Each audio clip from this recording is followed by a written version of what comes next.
Let's get this done. Let's play 9-ball.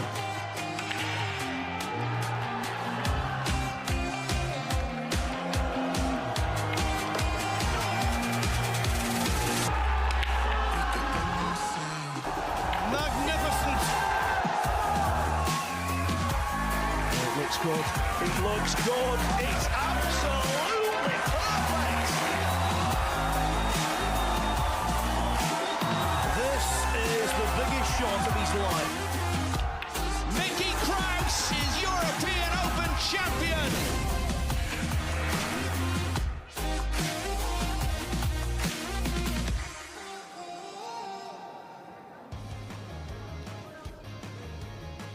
Well, it is the final major of the pool calendar, as we said. We're here in Bosnia and Herzegovina, playing host to the European Open. 256 players started this week. We're now down to just 8.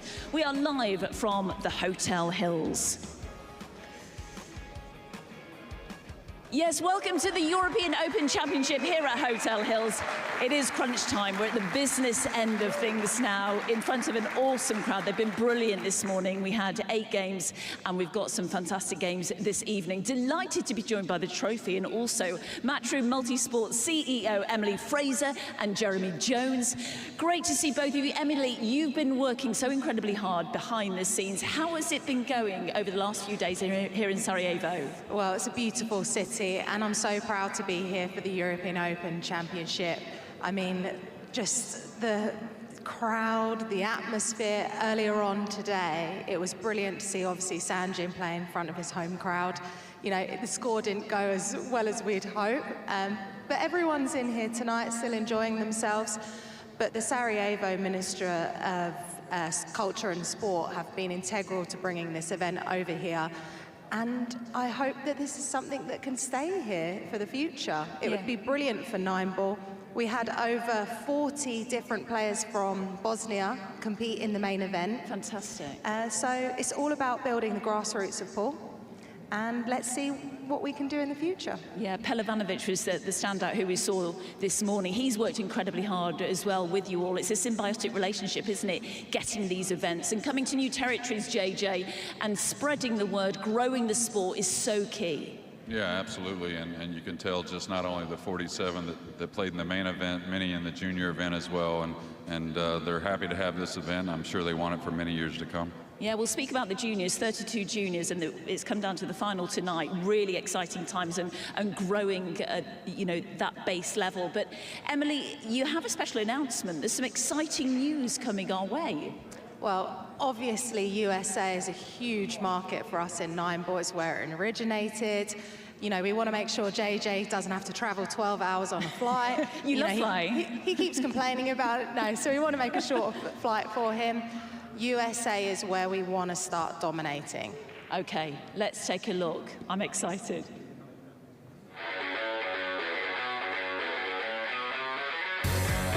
We are guaranteed 4 phenomenal days of action right here in Florida. Drama is certainly guaranteed in front of a hugely raucous crowd. The American fans really getting to the spirit.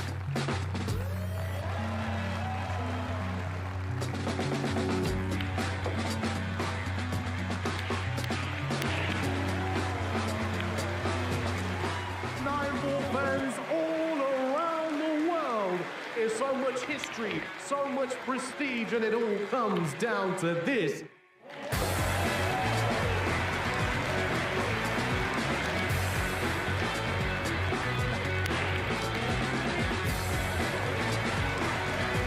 So much action lies ahead at the Caribe Royale in Orlando, Florida.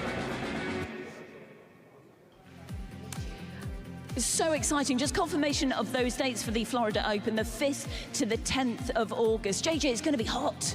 It's going to be, the pool's going to be hot, and it's going to be hot temperature there as well. Yeah, absolutely. It's a great facility. I mean, they hosted the Moscone in a grand way, and everyone loved it.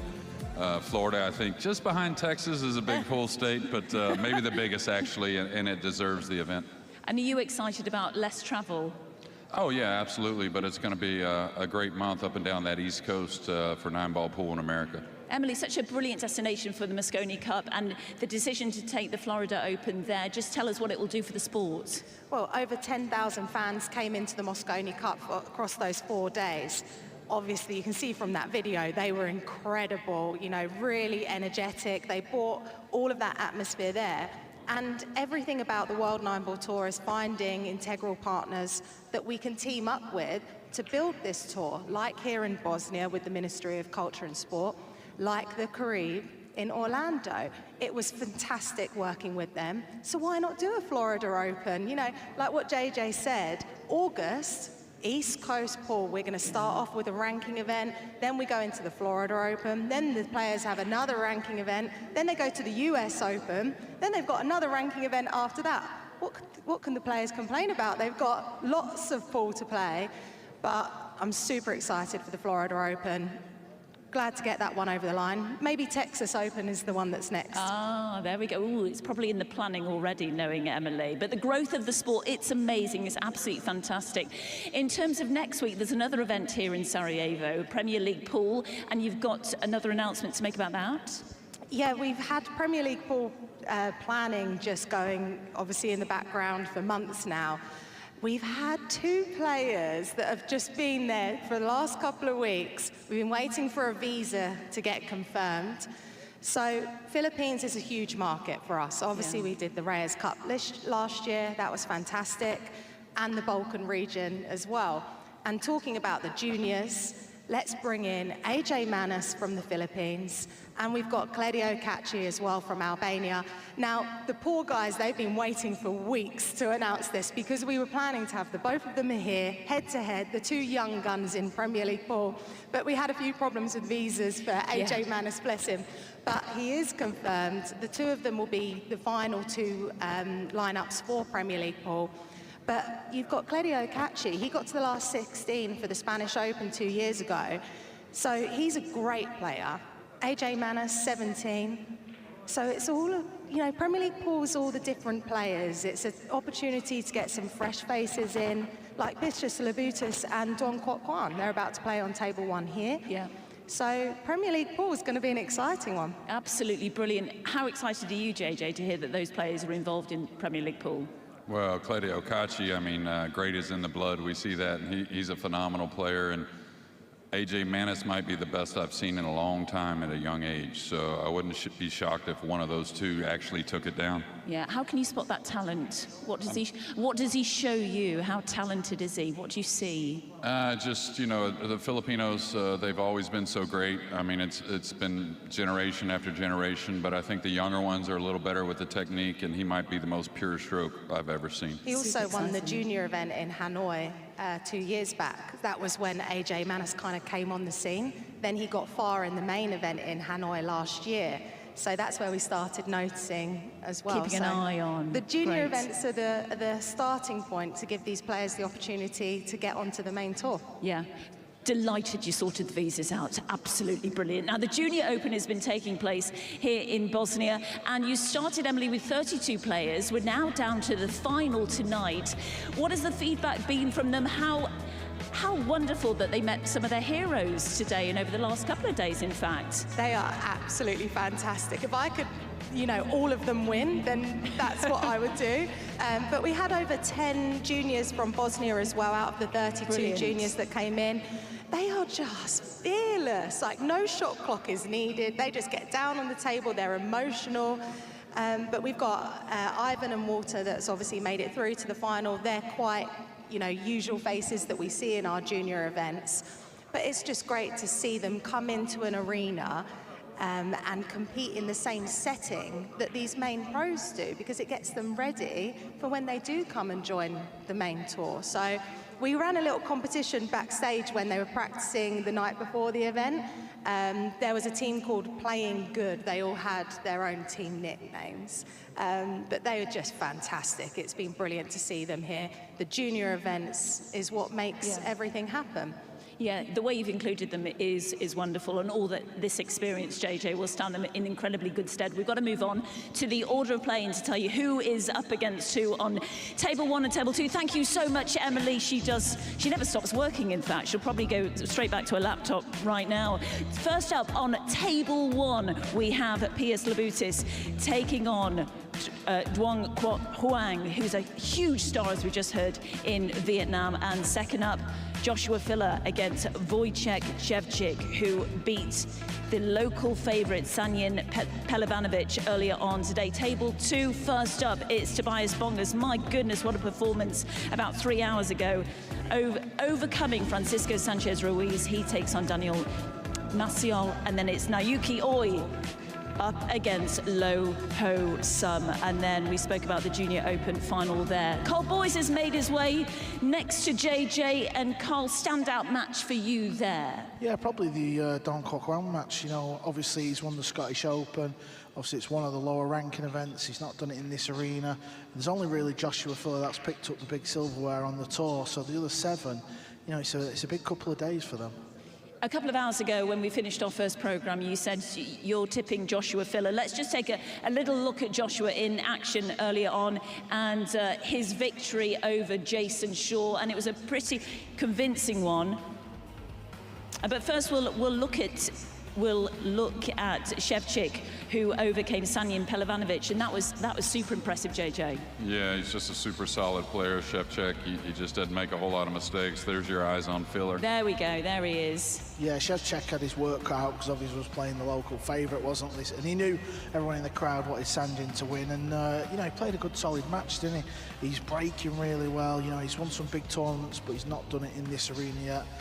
Tobias Bongas, what a couple of days he's having. He's been involved. The last 3 matches he's had have been obviously insane, unbelievable. Yeah. Well, he had 2 hill-to-hill marathons, didn't he, yesterday? Yeah, earlier you had asked me about what match to look at, and I think I was wrong. I think Bongas is the match to look at just because it's been drama every time. Kind of reminds me of Federer and Saudi last year, just hill, trying to win every match. Yeah, and obviously today, you know, we finished off the afternoon session watching Bongas against, you know, FSR. FSR looked like he was going to pinch it in the end. Bongas missed his 9-ball off the spot, and I thought maybe his day's done, but FSR give it him back, and you just never know, do you? Things are sort of on his side at the minute. You never know in sport. Expect the unexpected, basically. Okay, we're down to the last 8. Time to get the action underway. Enjoy the moment. It's always my goal to win the tournament. It's still a long way to go, taking it step by step and just focusing on my game. It was all the emotions inside me. Yeah, it was amazing. I don't have words for this. I think I'm ready for the big win. Oh, big dream, man. Next matches will be very hard, but this is the world stage tournament. I play good, I feel good. I'm so happy, I feel great. Very satisfied, proud of myself. Hopefully we'll get the title. I never won the European Open. Always give 100%, doesn't matter what tournament I play, and I hope I can pull it off this week. Oh, it's definitely one of my dreams to win the major matchroom tournament. Welcome back to the 2025 European Open Pool Championship. In partnership with Ministry of Culture and Sports of Sarajevo, Visit Sarajevo and Hotel Hills Sarajevo, the World 9-Ball Tour is proud to bring you the first Matchroom Major of the year, showcasing world-class 9-ball in this incredible city. First of all, please welcome the finalists of the Bosnia and Herzegovina Junior Open. Ladies and gentlemen, please welcome Walter Leiker and Ivan Rudenko.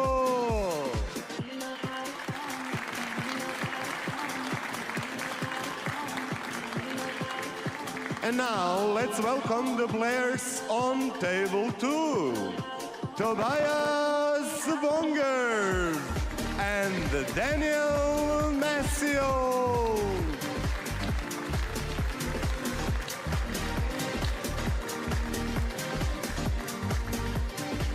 And now, let's welcome our players on table 1. From Vietnam, Duong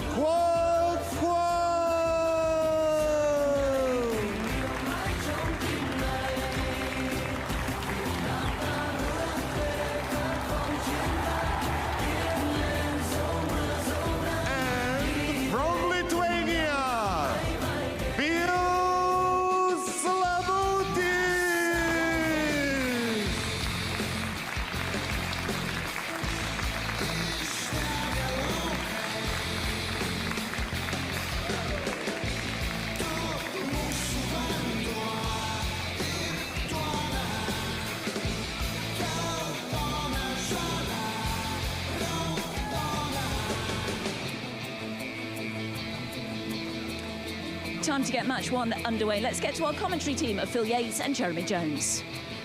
Di, thank you very much indeed. Yeah, what a match this is. Lithuania against Vietnam. They are sharing a common bond. Both of these two have arrived in the quarterfinals undefeated. 6 matches played, 6 matches won for both of them. I think you'd make Piers Labutis a slight favourite, but it is only slight because Wong Kok Wang's had some really good results on the World 9-Ball Tour in recent years. He is the reigning Scottish Open champion. And on a big occasion, back at the World Championship a couple of years back, he overcame Shane Van Boening in the last 16 when Van Boening was the defending champion. He's the 27th ranked player on the WNT ranking. Only one performance here at the European Open before, last 64. As for Piers Labutis, this is by far his best outing in this event. He's 16th on the WNT list, the pride of Lithuania. Of course, this isn't the only big match out there on table 3 this evening. It is the Bosnia and Herzegovina Junior Open final. There are the two combatants. It's a race to 9 for glory. Walter Laker of Sweden against Ivan Rodenko of Ukraine. What an occasion for them, and beforehand we spoke to both finalists. Walter, congratulations on making it to the final. Tell me how you're feeling right now. Yeah, I'm feeling pretty good. I've been playing decent this whole tournament. Nothing special, but not bad either. And I'm happy to go to the finals. And you're actually playing your roommate in the final. Tell me about that. How does that make you feel? Do you have a different mindset or same game? Of course, it's a little bit awkward, but it's not the first time I play my roommate in a tournament or in a final. But, I mean, it's a final, so I have to do my best. But, yeah, it's a bit awkward. And what would winning that final mean to you? It would mean a lot, especially because I've lost a few finals and semi-finals here before. So it would mean a lot to win my first Matchroom junior event. Yeah. Brilliant. Good luck. Ivan, how does it feel to be in the final? Congratulations. Thank you very much. It feels wonderful. Happy to be there. What do you feel like your key to success has been in the tournament so far? I've just been playing my game, trying to grind through the stages, and in the end, I'm in the final right now. Are you feeling nervous at all? A bit, but it's fine. And how would it make you feel to win this tournament? What would that mean to you? What would your emotions be? I would feel amazing. Obviously, I play my good friend and my roommate there in Bosnia, so it's a bit different to all other matches and finals. We'll have a good time, I hope. Best of luck. Well, Rodenko seemed like a really cool customer. Walter Laker spoke very well. Of course, coming from Sweden, he's got quite a cool heritage to uphold.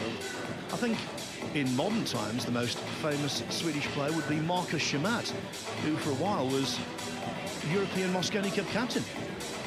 Yeah, maybe most famous for that captain role, but had a solid career, had some big wins. Marcus Schamat, he's a bulldog, and I'm sure he's got big influence on these youngsters. Now that is Wong Kok Wang. When it comes to sporting stardom in your home country, well, he certainly has it. He's from Ho Chi Minh City. He's 36 years of age. And so far here, he's put in some really good performances. He actually beat Torsten Homan back-to-back, former World 9-Ball champion. He had a tough task against Elliot Sanderson yesterday, won 10-8. This afternoon, 10-4 over Moritz Neuhausen. He's a shot maker, Jeremy. Yeah, he certainly is, but I was going to bring up where he's really improved, and I've watched it this week, is his tactical play. Used to be a little bit like if you snookered him, it was just kind of like hit the ball, let him roll, hit him as hard as I can on the kick shots, and kind of roll the dice, but much more specific and much better on that end. trying to reach his first major Matchroom tournament semi-final. I told you before he won the Scottish Open that was a smaller ranking event. This is a rung up the ladder. He also made the quarterfinals of the Spanish Open in 2023, but on an individual level, he is definitely best known for beating Shane Van Boening in the World Championship 2 years ago. He played some lovely stuff in that match, and one has to say, in the crunch, he was also a little bit fortunate. Yeah, absolutely he was, and you know, it was a big moment for him. World Championships, of course, playing SVB, but the one thing about him, he takes everything the same way, or at least that's what he shows us. The two players involved, all 8 players involved in the quarterfinals, trying to join this roll of honour. Albin Auschen was our inaugural winner in 2022, overcoming Shane Van Boening narrowly 13-11. It was an even more competitive final in 2023, the best we've seen so far in this tournament. David Alcaide beating Anton Raga of the Philippines 13-12. A pulsating contest, that. And then last year we had the breakthrough for Mickey Kraus. He won 13-80 against Johan Schur to capture that title, and of course that propelled him into the Ro8 Cup and also into the Mosconi Cup. Incredible, actually, that's 9 or actually 7 months after he won that title, Kraus came here, and he was a shadow of the player who lifted the trophy back in August last year. Yeah, and it really started from the first match. Kind of fortunate not to get hill-hill, his opponent missing the 9, and you know, he went out and won a match on the outer table, then got back, never got settled in on table 1. He's had some really good wins. Piers Labus, Edward Kuyonjian 9-5 in winners' qualification.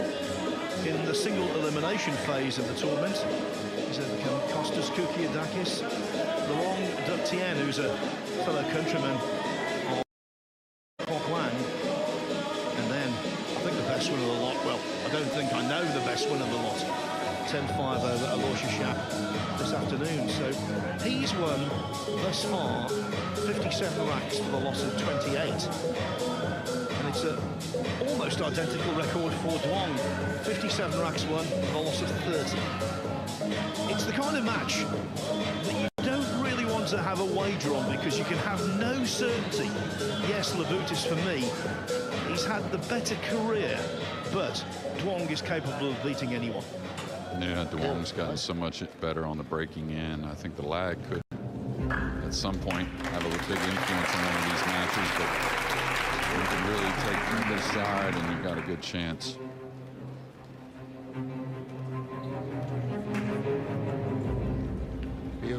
What a good lag from both. It is Labutis who just about gets the verdict. He's appeared in 2 previous major ranking event quarterfinals on the World 9-Ball Tour, and he's won both of them.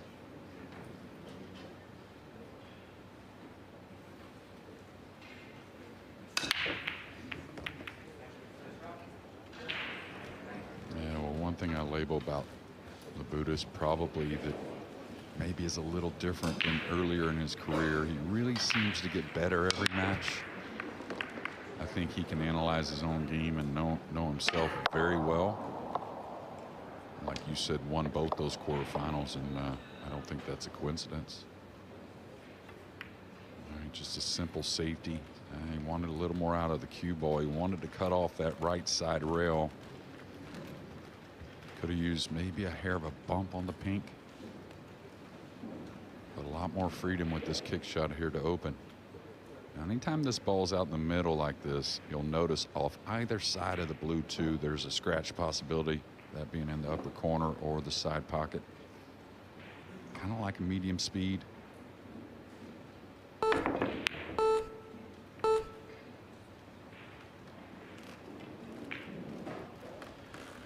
Well, it's achieved the desired result from Labutis' perspective. Yeah, just to clarify, just again, a race to 10 as it was in the last 16. It will be a race to 11 in the semi-finals tomorrow, race to 13 in the title match. And obviously a great starter here. Really, oh wow, he kind of got into the ball there. Fortunate the 6-8 didn't get tied up. Probably a little fortunate not to get snookered. So that's something you don't see very often from Labutis, kind of like a misjudgment, not only striking the ball maybe, but how to strike the ball.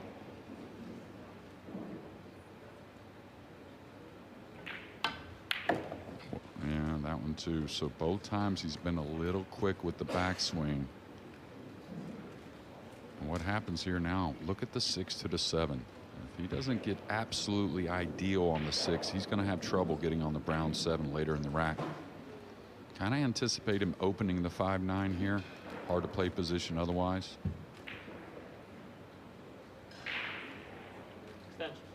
Extension.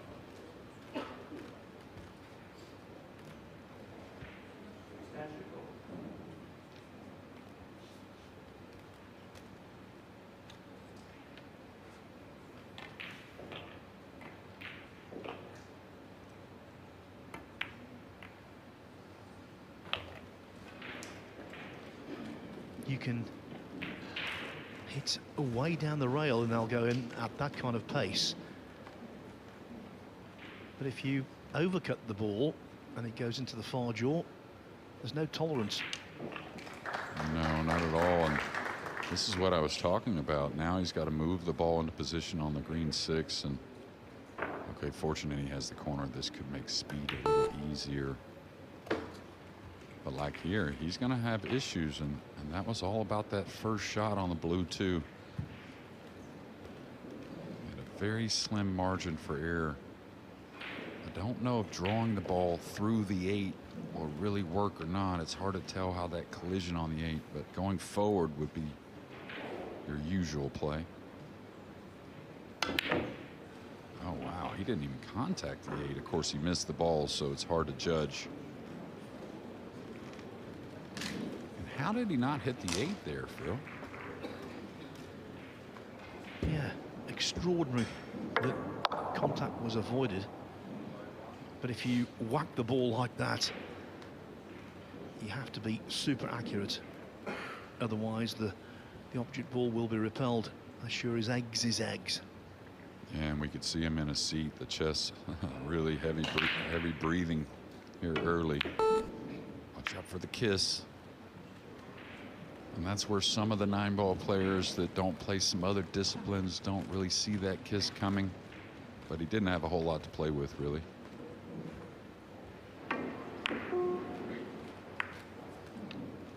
Really kind of a fortunate kiss to make this ball so tough, especially after a miss from Labutis. He'll tack here.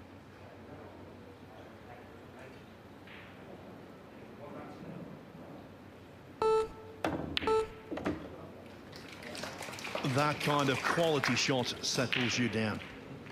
Yeah, and I talked about it. I think Labutis, knowing himself and his game, some players, they really are on top of their technique. And if you notice, much cleaner stroke there on the green 6.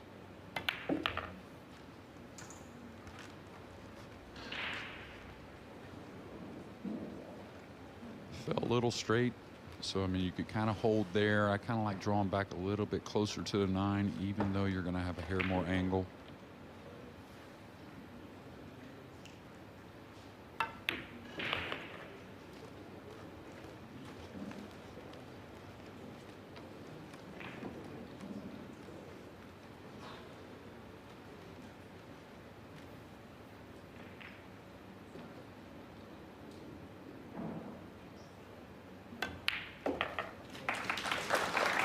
First blood drawn by Pierce Labutis.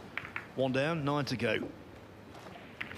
On the other table, Daniel Massayol, who was the outsider in his previous 2 matches, is now the favourite against Tobias Bongers, and Massayol, who's so highly thought of by his fellow players, is also nicely in the second rack. He beat Shane Van Boning last night in the last 32.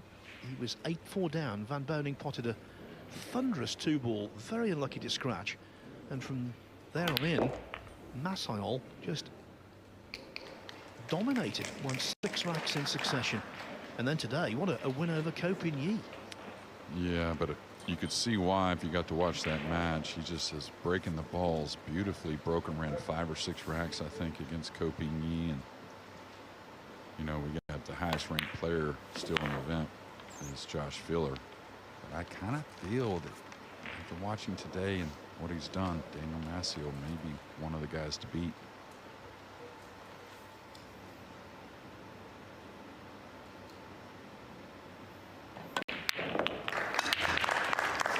One 0 becomes 2-0 as a whole succession of balls go into the pocket on. If you watch it, pretty fortunate. He didn't hit the one how he wanted, even though great results, making 4 on the break. But the cue ball was going to get lost in that side pocket, I believe, anyways. Yeah, it was tracking. It's actually missing the one in the side is what saved him. Got a kiss on the cue ball. Now, this is the type of shot, especially early, he should attack anyways, that if you can dare, he can go a long ways. For not only settling you in, but you know you're going to have to make more big shots in this match.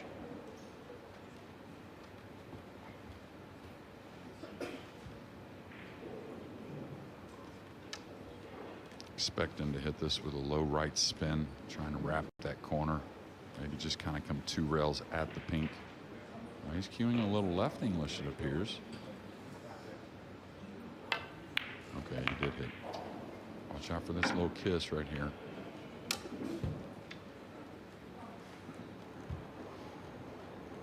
That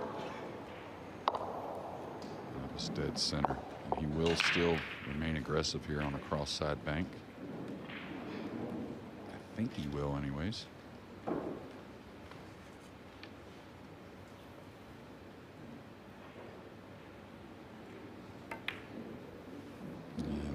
Must not have been there.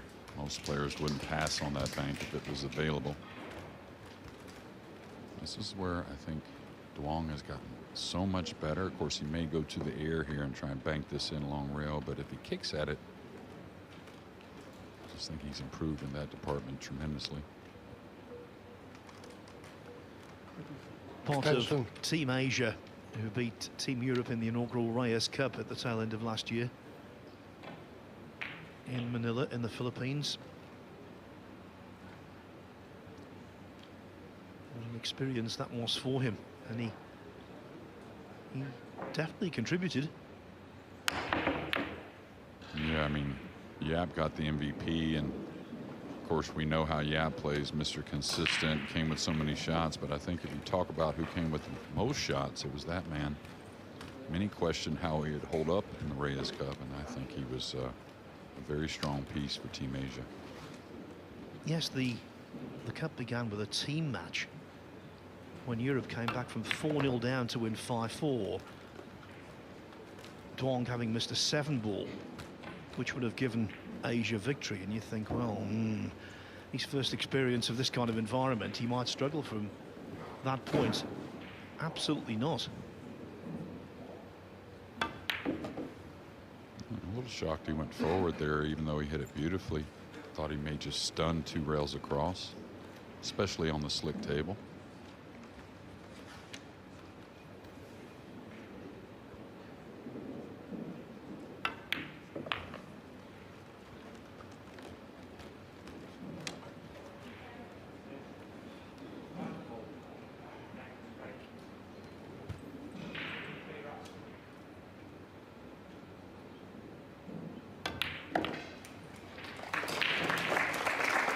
Both quarterfinals in play at the moment are 2-0. Labutis has made an ideal start. Now then, what about a golden moment in the junior final? Ivan Rudenko breaking golden in the 3rd rack, and already he's a 1/3 of the way to the trophy. He leads Walter Laker 3-0. Those golden breaks always very welcome. Yeah, and this is some special stuff for these kids. They're going to be around each other for decades to come, and they can reflect on these early moments in their career as juniors and hoisting titles along with the best in the game. thing I missed. I didn't start playing till 17 years old, but I hear all the other players talk about the junior worlds they got to play in and got to play each other in this area of the world or that area of the world, and that's pretty sweet. World rec. Labutis break. So Duong Kwok-Wang knows that Labutis is so solid, so consistent. Allowing him to build a big lead is not recommended. Okay,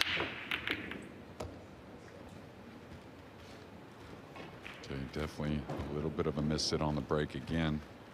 Did get the one down. You could hear all the clatter kind of like, so it wasn't so solid. Good thing, one thing for our champion from Vietnam. He's looking at that 4-7 kind of pinned together on the bottom rail. So you expect to see him get out of the chair in this game.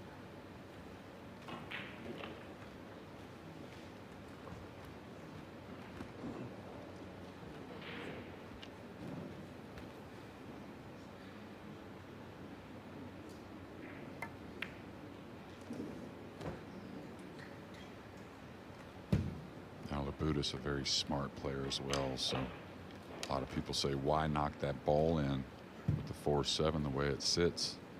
Because he wants to get in position to play a tidy safety off that pink. So he'll draw the cue ball back, probably past the 9. I wouldn't mind coming all the way to the short rail, really.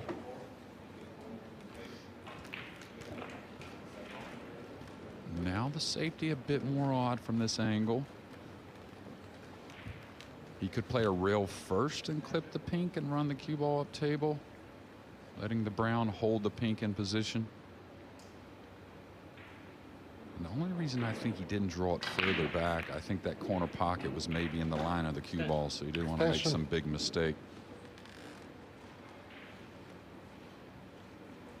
This is certainly odd.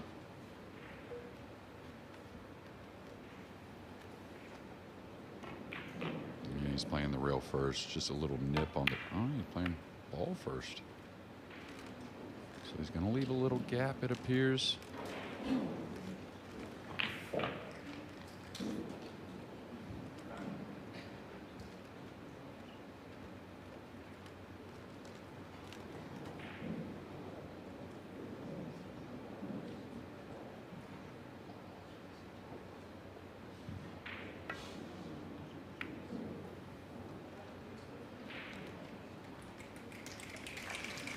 You saw on the back of Duong's shirt there, his nickname, the Martian. Well, the Martian wants to be on top of the world at the end of this evening in the semi-finals, but I think it will be a tough task.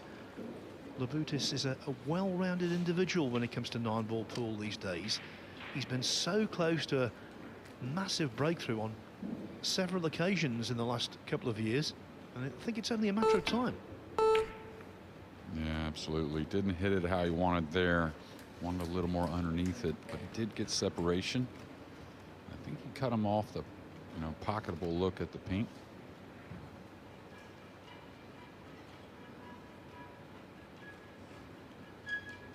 I think Huang he's ready though. He just needs to get a look at something. This should be something like the pink towards the 6, maybe float the cue ball. One rail towards the 7 using the 8 and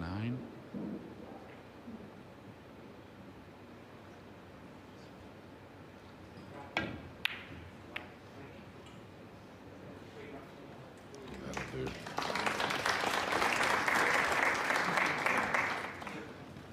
That's the department I think he's gotten so much better in.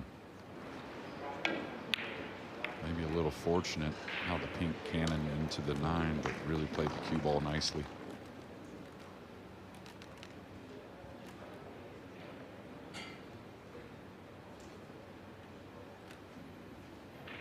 Yeah, one of the toughest kick shots. Looks like he's going to miss it to the right heavily, yeah.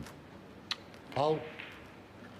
Yeah, that was one of those shots where, from our position, we knew even before he played it, he wasn't going to make contact. Yeah, especially with top English. Maybe center ball maybe had a chance on that line, but I think that was a slim chance. maybe the shot clock, you know, got him. Now, when I'm in a position like this, I usually like to follow the ball into the side. That way I'm going forward with the cue ball, looking at where I want to get. Again, a little funny on the 6 to get to the 7 with the 9 in play.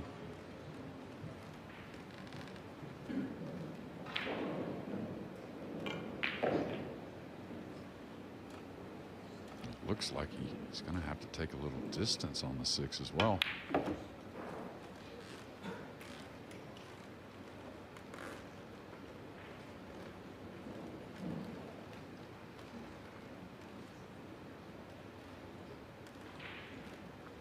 This is the type of shot. You have a little worry with the 9, a little worry with the 8.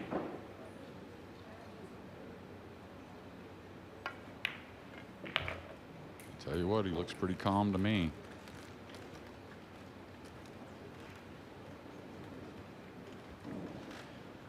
Well, the aforementioned Reyes Cup was played in front of a very large, noisy crowd in the heart of Manila.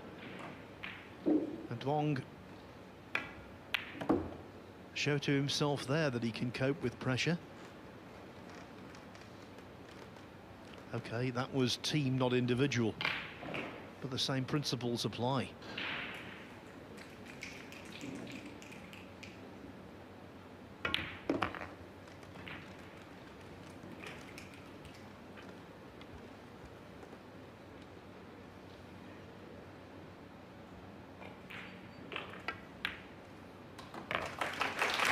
Wong Kwok Wang needed to strike there, and he did so.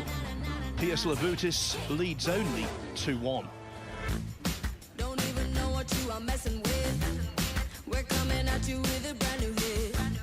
Something's telling me that it's still in time.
Welcome back to Sarajevo. In 2014, this place was the European City of Culture. This week, it is all about one particular sport. The sport of nine-ball at the Hotel Hills Congress Centre. Not too far from the airport, actually, on the outskirts of town. The players have loved being here, and it's been a particularly memorable event for Duong Kok Quang. Can he keep going? Can he keep the flame alive for all of those Vietnamese fans back home watching, well, now in the middle of the night? Yeah, well, I'm sure they're tuned in. Don't worry about that. I was going to say that, you know, it's hard to recognize in one match, maybe even one tournament, but I do give the breaking edge to this man here. A little bit over PS, but we've seen a variety so far. And that's one thing he excels at. He has a very good touch. The biggest underdog in the tournament, Tobias Bongas, went 2-0 down to Daniel Masséol. Now it's 2-2. Bongas just won't go away. Well, like I said in the opener, it kind of reminds me of what Fedor Gorst did in Saudi last year, just playing close match after close match, but still advanced. Extension call. So the last safety that got Wong on the board, he gave us ball in hand, or gave him ball in hand rather. Now a difficult hit, and another one of those, depending on the speed, two different scratches available off the one. He's made it, and he opened the two off the side cushion. Remember those little things there, especially if he gets out and possibly puts a rack or two together with it.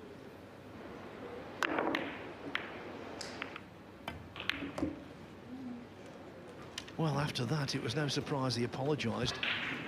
That was the perfect occasion to say sorry. Double fortune. Yeah, it's funny. My generation, we really didn't ever hardly apologize.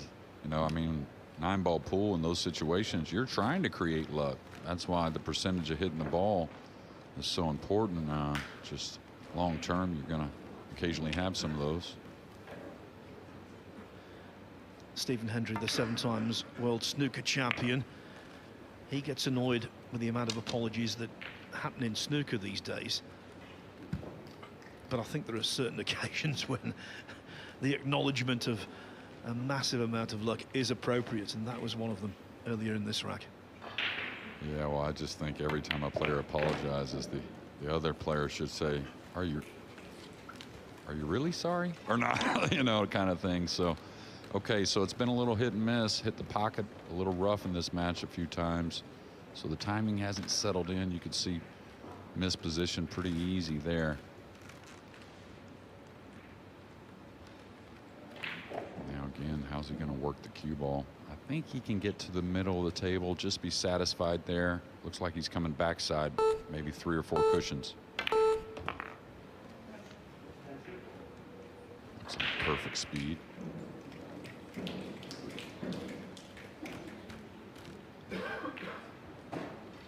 Best hit that's a little full rather than aim towards that far jaw. If you do that, it's not going to go. You can hit the cushion a ways down and flopping off the near jaw, though. Yeah, exactly what he did. So 3-1 for Labutis. That was I was about to say a golden piece of luck, but really it was a platinum piece of luck. Yeah, he shook them around and they came out nice. And one thing I talked about earlier in the tournament with Labutis that, without asking him, I certainly can't figure out is a lot of players play with the extension, the little one, the big one, whichever it is, and they'll take it off for certain shots, where Labutis quite the opposite. He plays without it most of the time, maybe half the time, I don't know, but then he adds it for certain shots, just like he did there on the 9.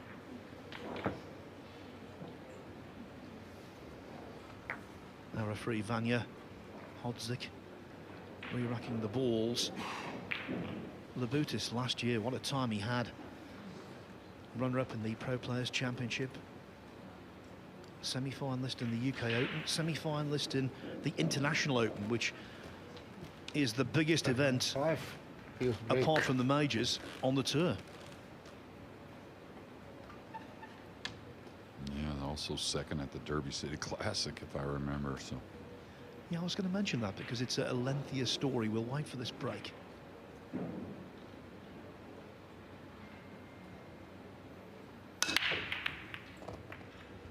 Okay, much more of what he wanted as far as the strike on the one. Yeah, the Derby City Classic, basically, they have so many entries and the opportunity to buy back in. It was supposed to finish that final last year on a Sunday. And eventually Labutis lost to Joshua Filler in the title match close to lunchtime on Monday. Yeah, I was there for most of it doing some commentary, and I couldn't last with these guys. I had to let it go at about the semifinal, I think, and but it was a grind, and I believe Hill, wasn't it, if I remember correctly? Yes, it was definitely a heartbreaker. Okay, I thought he might just simplify here and high ball and take the three from distance, but he's starting to really get tuned in, it seems. His other near miss, Labutis, he was actually a rack away from appearing in the final of the Spanish Open in Lugo in northern Spain, 2023. He lost 11-10 to Mark Bajtebosch. Yeah, and you know, of those final four or final eight, I thought he had played the best. Even in that semifinal he lost, I thought he was pretty unlucky to lose it. Which we went on to have a Hill match in the final there. Okay, he wants to get off the rail. He has options from the 6 to the 7. Could go top inside, kind of around the 8. Could stun backwards towards the upper right corner. Should be either one. He should take the brown 7 in the upper left.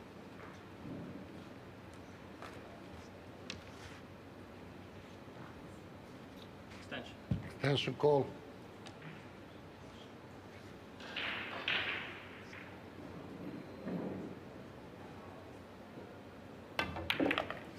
Wow. Wow, that's missing the mark by a long ways. And, you know, I personally would have stunned, but either way, I expected him to succeed and maybe showing a little nerve still. Yeah, for a player of his caliber, that was a real boo-boo. Yeah, it wasn't like he caught a piece of the 8. He hit it dead in the face. May kick behind this, trying to bring the 7 down by the 9 on the short cushion. Oh, he went for the bank, and he hit it beautifully. Ooh.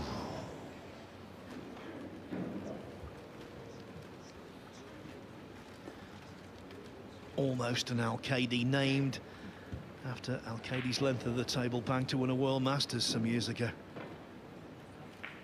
Yeah, the thing about that Al-Qaedi bank that was so impressive, not only being Hill for the title, but the cue ball was frozen on the rail, and he hit it with so much confidence. All right, one of his bread and butters, usually the thin one.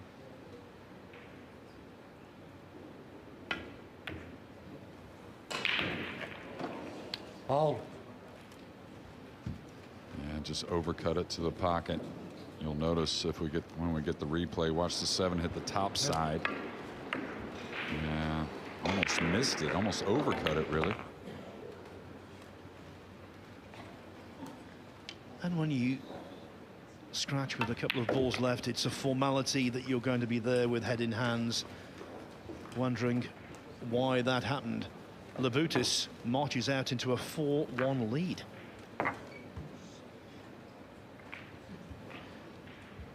Now the year ahead, 2025 on the World 9-Ball Tour, we have some really exciting tournaments. The next up, well, in my neck of the woods in the West Midlands, Telford, UK. UK Open, May 6 to 11. That's after the Premier League, of course, which is the invitation event here in Sarajevo next week. Florida Open has been announced today in Orlando, the Carib Royale Resort. I was there for the Mosconi Cup in early December. I liked it so much, Jeremy, I went back on vacation there in early January. It's very close to some great restaurants, some great golf courses, and Disney World is literally 2 miles straight down the road. US Open in Atlantic City, August 18 to 23. Hanoi Open, the best attended of the major 9-ball ranking events, will take place in early October. The Ro8 Cup also scheduled for that time of year. And then we reconvene for the Mosconi Cup at Alexandra Palace in December. Yeah, still struggling with the break. His best in the last, for sure. But just nothing's been the same for Labutis on the breaking in. And it's weird. It's almost like when you get a little quick with it, the balls come out a little different, obviously. The one comes short quite often. You hear a lot of clatter, a lot of kisses. But Duong, he's got to get this going. Not being negligent, giving you the score on table 2. Massion's back in front. 3-2 over Bongas. Okay, a nice shot there. Much better than it looked. Didn't have a ton of angle to move the ball all the way across. I think he can hit this thin enough to go 1 rail, 2 rails between the 4-9 up to the center of the table. Wants to go a little bit, and that's ideal. You can just kind of bring the cue ball back where it's at now for the pink 4.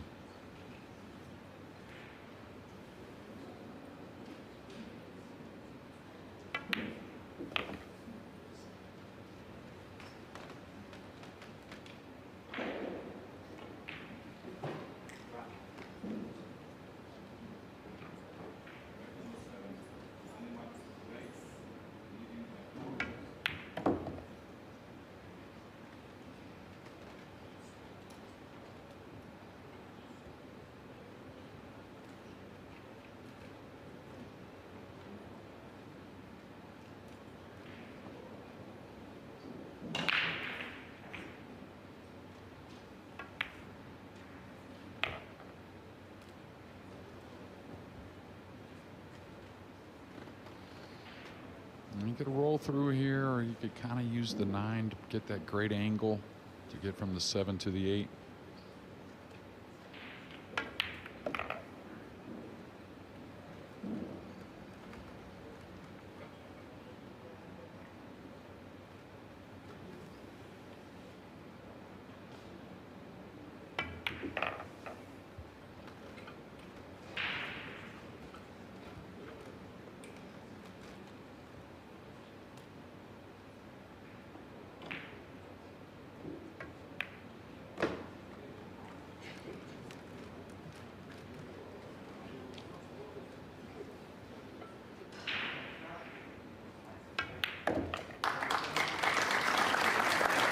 Much needed 4-2.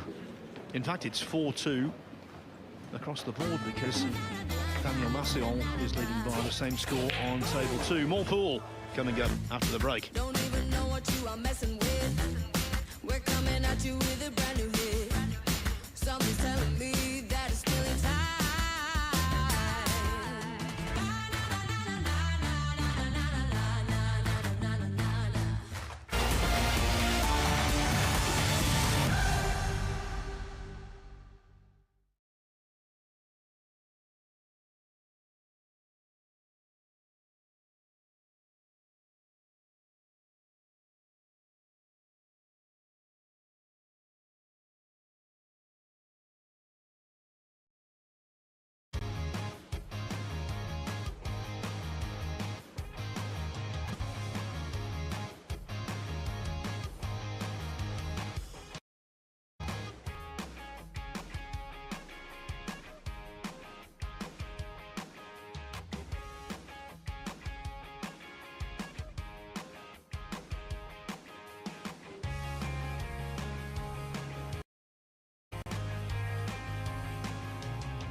night has fallen in this colourful city of Sarajevo. It's the capital city and the largest in Bosnia and Herzegovina. That's the Miljacka River, one of the geographical features of this place. Also the fact we're completely surrounded by the very scenic Dinaric Alps. And for Daniel Massillon, that was a sight for sore eyes as well. The winning 9-ball to go 5-2 up. He's looking very powerful indeed.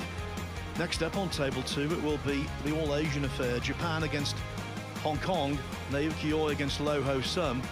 As for table 1, the nightcap will be Joshua Filler against Wojciech Szewczyk. Always look forward to seeing Filler play. He is something else. First, though, we've got to get this one decided. Yeah, and I talked about his break, but that's the second time he's missed the one out of his 2 breaks. Didn't make the odd ball this time. I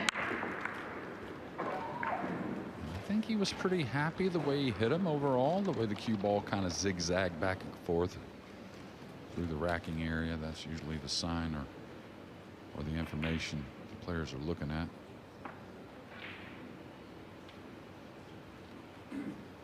So what it's been so far, after a big mistake, you're not getting punished too much.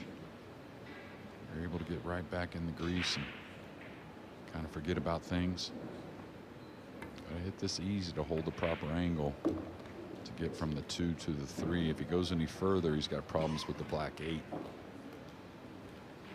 Now I think he's in a pretty good position to draw the cue ball back for the red 3. And then you can see the 4, 5, 6 on that end.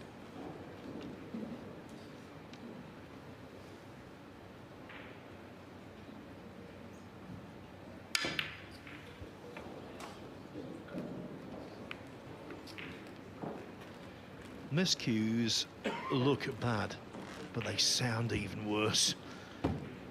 Yeah, and they're not usually some kind of freakish thing. Usually there's something in the delivery that causes that.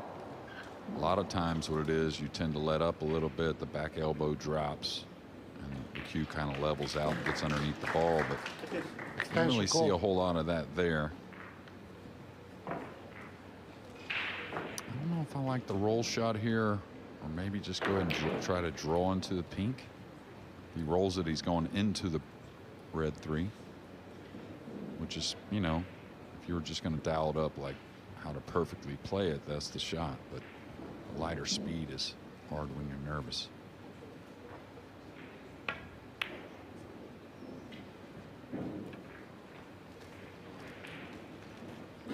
And would you believe it, the gaps there? So directly, at least, the Labutis miscue cost him nothing. Yeah, and the way he played it was to put the cue ball where it's at now, but I thought that was a kind of in between kind of way to commit to that blue 2.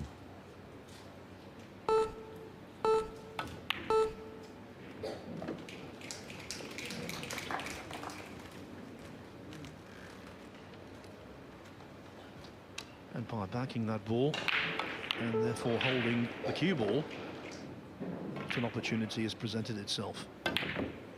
Oh, and then the 3. The 3 is wobbled unnecessarily.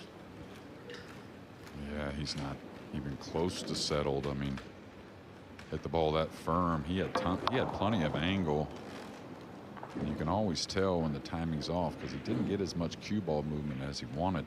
Maybe fortunate to cut him off the make on the red 3. We'll see. I don't think the crossover bank really plays either. So it'll be a safety. Maybe bring the cue ball into the 9 or the purple.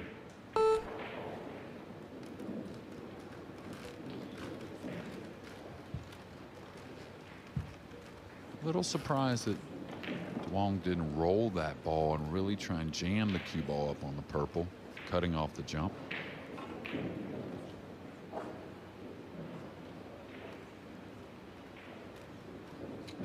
Extension call.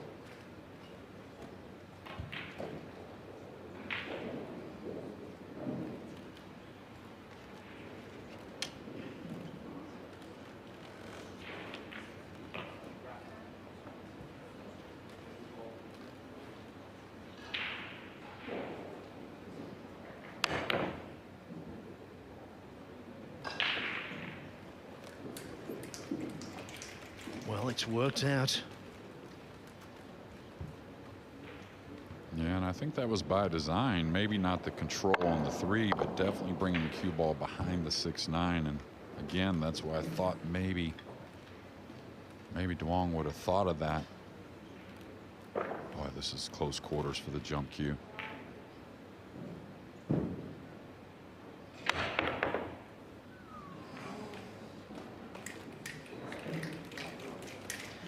Jeremy, it's one of those racks.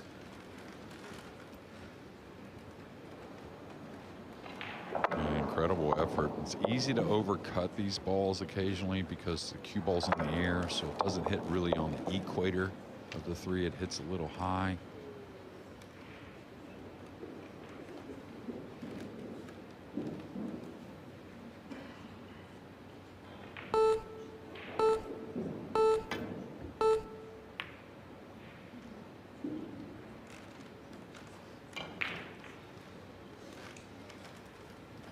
Called it, Phil. One of these racks. They crop up every now and again, and what happens almost defies belief. Both players enjoying good fortune at times. I think the better fortune has been on the side of Labutis in this rack, though. Yeah, I don't really see much. I'm not sure what he's going to do. Okay. Pretty heady play just to try and get the cue ball up table and take your chances.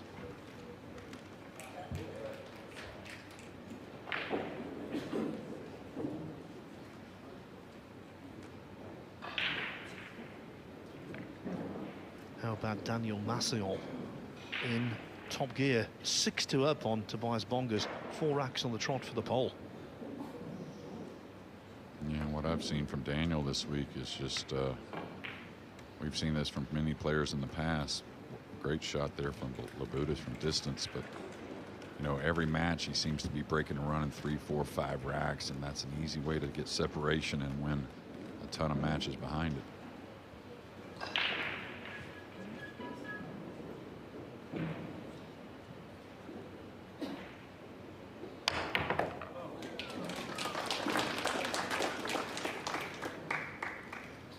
That's a rare emotion to see from Duong, so a little frustration. And does anyone conserve more energy at the pool table than this man here? We talk about it sometimes. It looks like a light wind might blow him over. Yeah, he's one of those players, you think if you erected a camp bed next to his chair, he'd probably have a nap in between racks.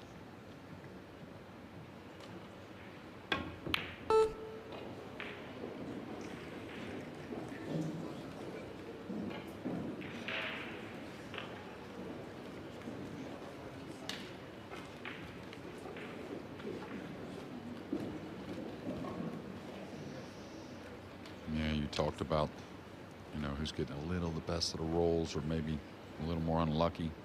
Beautiful jump and then a great kick shot to hold the ball, but then the pink dress is up in front of the pocket. And there he's still kind of hitting the pocket a hair rough. Yeah, this is the 3rd opportunity for Labutis in this rack. The first 2 amounted to very little.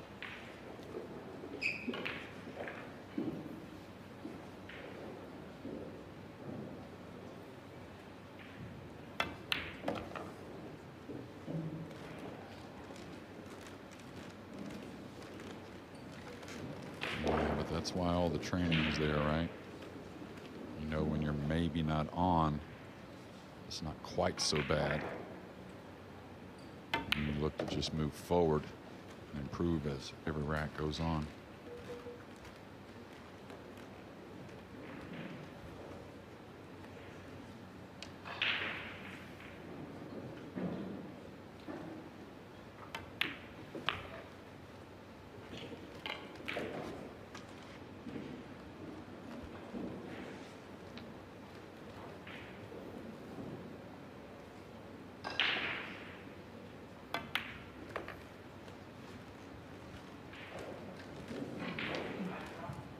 The gap is about to widen again.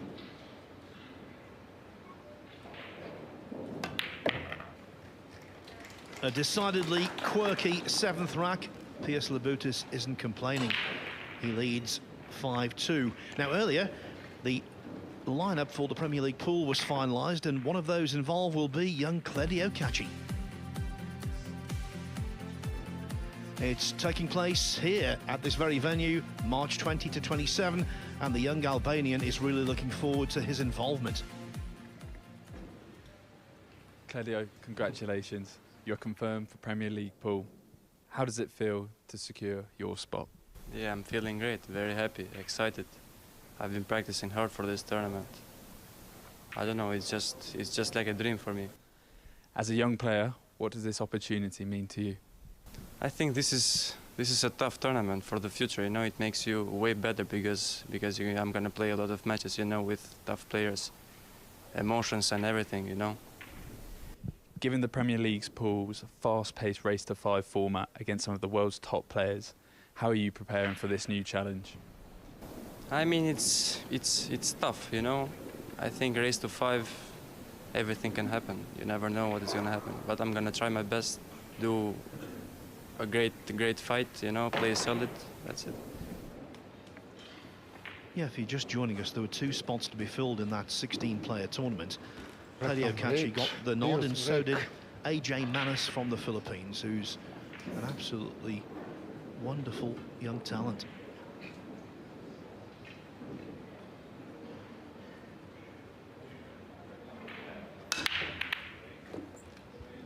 Yeah, that's the hit on the one he wants. Of course, he's going to get a massive reward just a foot away from the blue 2, the red 3 on that end as well. And of course, there's always work out there. And things can change so quickly when trying to clear a table, but you got to like the position of these balls to get looks like a massive lead in this match at maybe 6-2.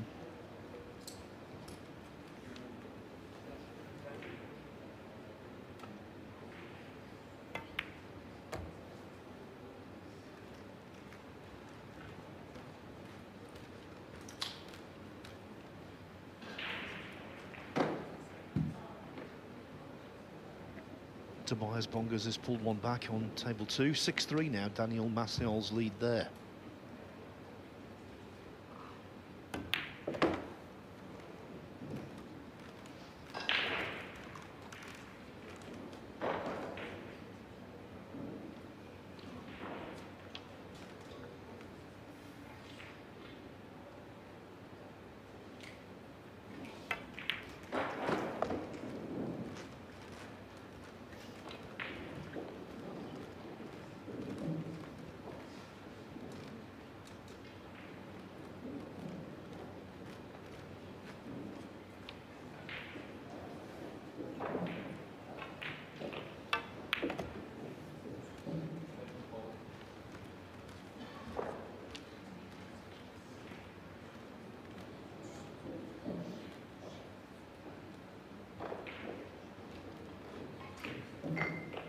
Exactly what you want to enter rack. Probably maybe 2 feet of cue ball movement for these next 3 or 4 shots.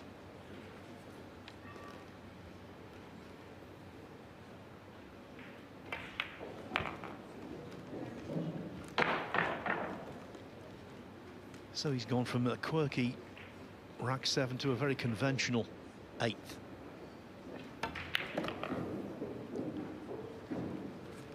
Dwong not at the point of despondency yet, but he will be concerned, and rightly so. Piers Labutis 4 to the good at 6-2.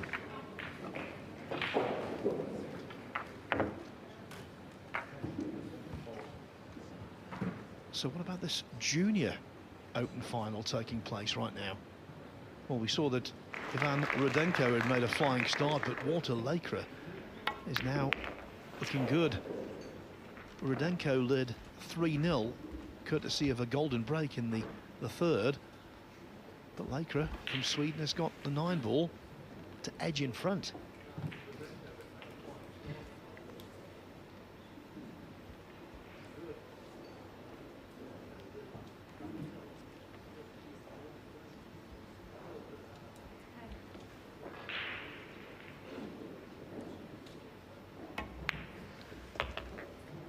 Well, what we saw there was very solid cueing, technically as straight as you like, a really straight shooter. In fact, his technique is actually better than a lot of the players we've seen in the main event.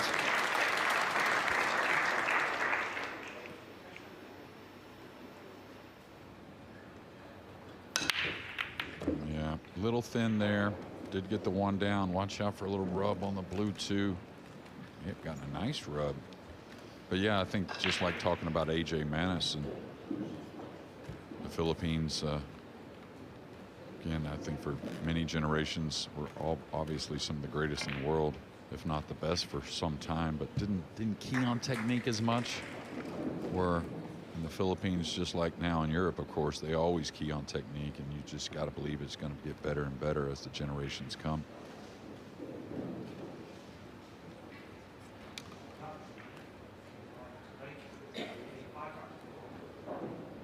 Okay, trying to kind of masse down, draw behind the 9. Looks like he's just going to get there. Maybe gave up a little look.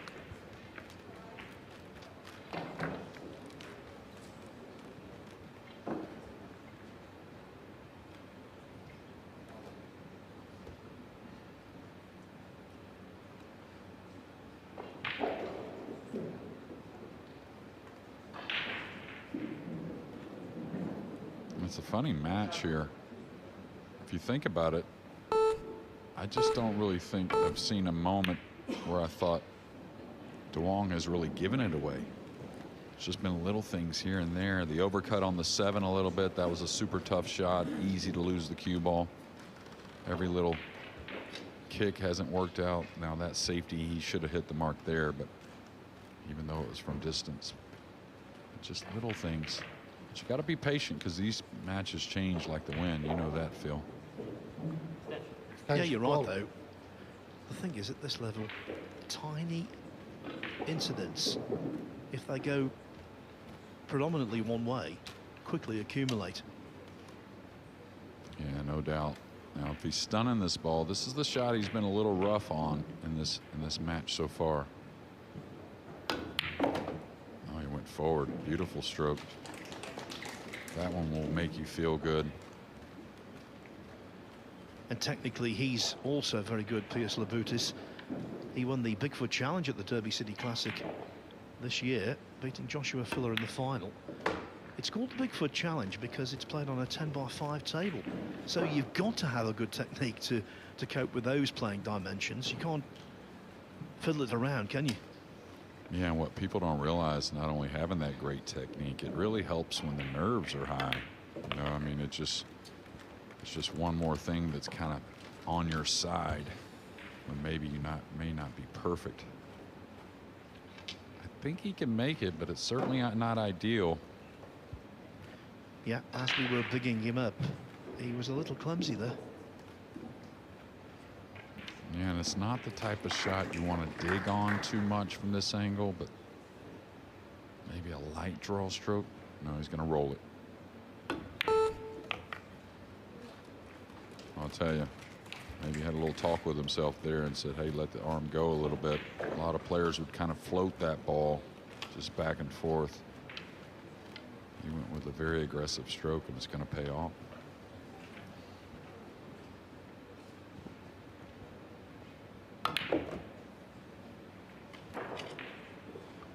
He was actually playing with a little bit of fire there, trying to cheat the pocket to widen the angle. He did it, it was fine, but at that pace, any greater inaccuracy and it might have stayed on the table, that 7. Yeah, that extension he had on made the ball deflect a little more maybe. But now it is a massive lead, but it feels even bigger. Yes, and Duong Kwok will be sitting in his chair, as Jeremy said, and he won't be overly disappointed with the way he's played, but he will be with a scoreline, which is 7-2.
Is it going to be success in Sarajevo for Piers Labutis? Will it be his breakthrough in Bosnia? This is the venue, the five-star resort at Hotel Hills. It's held some professional snooker in the past, and now the pool world has descended for the European Open. Quarter-finals night, two of them in progress at the moment. Daniel Masayol, 6-4 over Tobias Bongas. Bongas is nothing if not stubborn. It's a wider margin for Labutis over Duong Kok Lang, 7-2. Remember, the quarterfinals, a race to 10, so Labutis only 3 racks away from achieving his goal. The junior final, Walter Lakra, well, his progress continues. He's now 6-4 up. And during the break between racks there, my co-commentator Jeremy Jones received a text from a celebrity pool fan. Tell us about it, Jeremy. Oh yeah, well, a lot of people know that Joe Rogan is a big pool fan. He's actually a pretty darn good player himself, and he loves watching all these guys. He hits me up just saying how great they are and how amazing, and plays a ton of pool himself, and he's going to always be watching. Of course, a busy guy, so sometimes he has to catch up on it later, but he's tuned into all these greats. Now we can see a 3-9 looming, so this blue 2 is gonna be fought for. I don't think he's attacking down the rail. I wish he was, just because it's my favorite shot to watch in all the pool. Looks like he's gonna play kind of simply behind the brown. I don't mind this shot myself, but of course maybe it's a little thinner than he likes.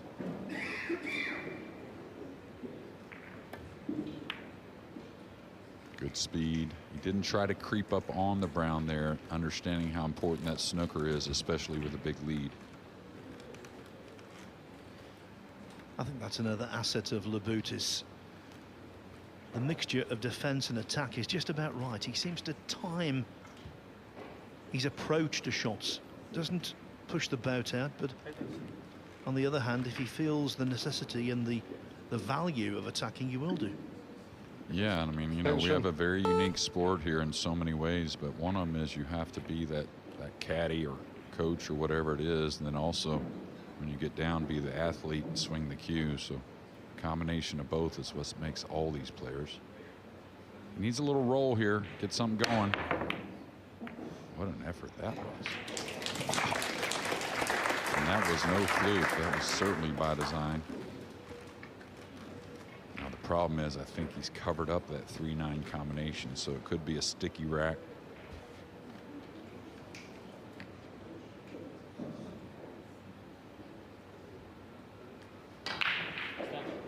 Extension call. I feel like he might knock this in. I don't know why. I just feel like, of course, it's going to have some speed on it as it needs it.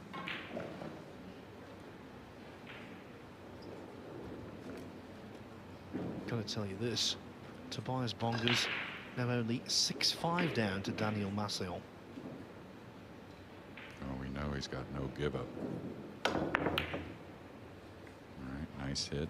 Again, very important that just the hit alone with a situation with the 3-9-4 that's very difficult. All right, go ahead and be aggressive here. Try and plant him on the back of the 6-8, coming off the right side of the blue 2. Yeah, it's a little funny, actually. Still very doable, though.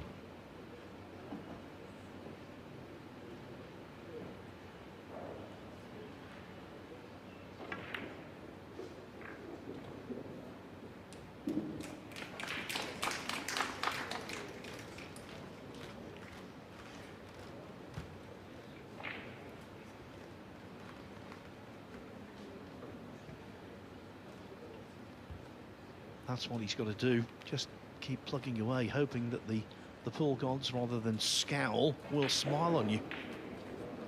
Yeah, absolutely. You just have to try and get on the breaking in here sooner than later. I thought he had the 2-rail kick off the left side rail to the top cushion. That's obviously cut off. Didn't want to open that trouble up, but I guess surrendering ball in hand Long would have figured out position on the red 3.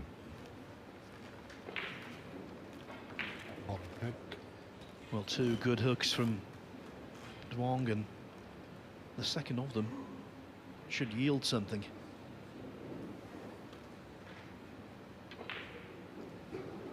Yeah, everything in the open, even though there's a little congestion. So I have to make a little bit of a shot down the rail here. Get the cue ball somewhat on the line it's on now for the pink 4.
Removing the 6 makes the black 8 ball wide open.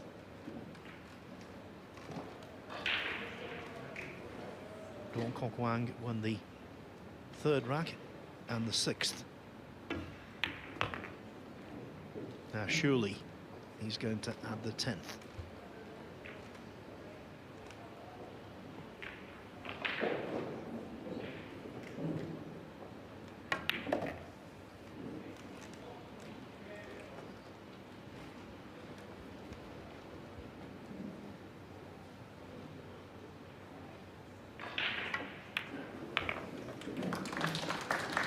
Always a blueprint for success. They had a couple of really good tactical shots, and when the chance was forced, he took full advantage. Walter Lakra getting ever closer to the winning line in the Bosnia and Herzegovina junior. This is a race to 9. He's on 7 already. Yeah, and after that golden break from Rudenko, golden break, he had won 8 out of 9, I believe. Or 7. I'm sorry. But it's amazing how this game just rears up, and when everything's going so well, suddenly it's tables turned.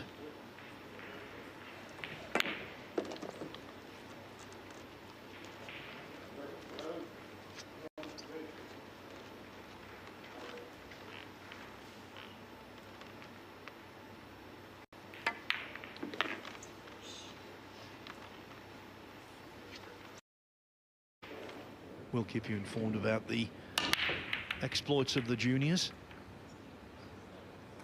Oh, as Duong Kok Wang finds it a very bad time to come up dry. Yeah, he hasn't made the one in the side yet in this match. Of course, only 3 breaks, but that's not the percentage he's looking for. His opening break of the match made the odd ball, and here the last 2 have been dry, and not only with a lead, that's not a way to win, but certainly when trailing, that can pretty much kind of seal the deal.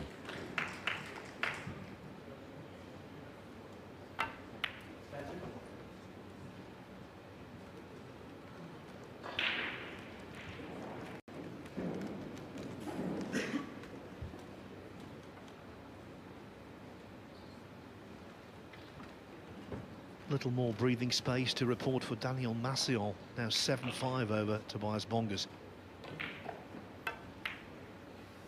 And I think the players are cottoning on as to how these pockets are playing. You hit that lung rail and they will be sucked in. Yeah, especially you're playing with an angle, right?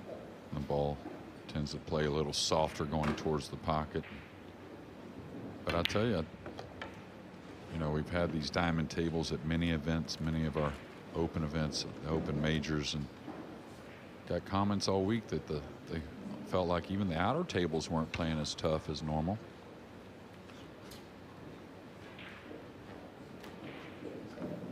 Can play either side on the purple. He'd like the right side of the table. That would make things the easiest. Makes it where he can now just come across and have a natural angle off the green 6 to draw up the table for the 7.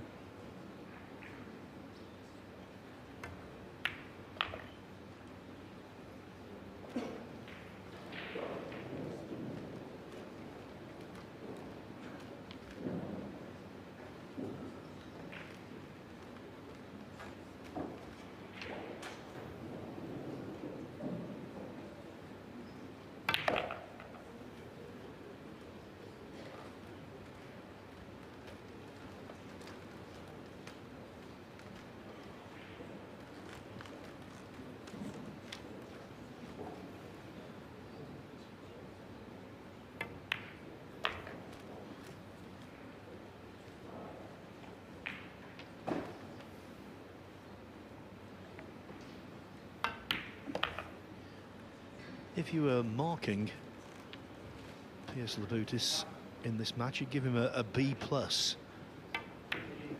But that's been good enough for a convincing 8-3 lead.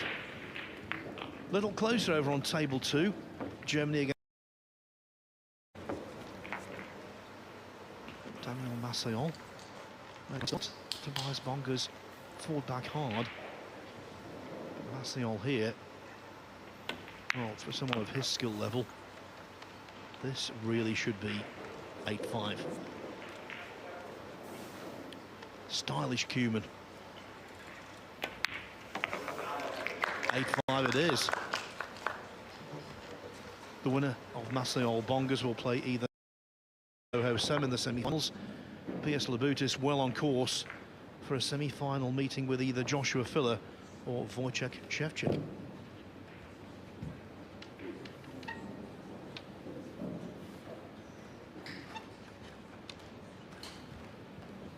Back 12. Use break.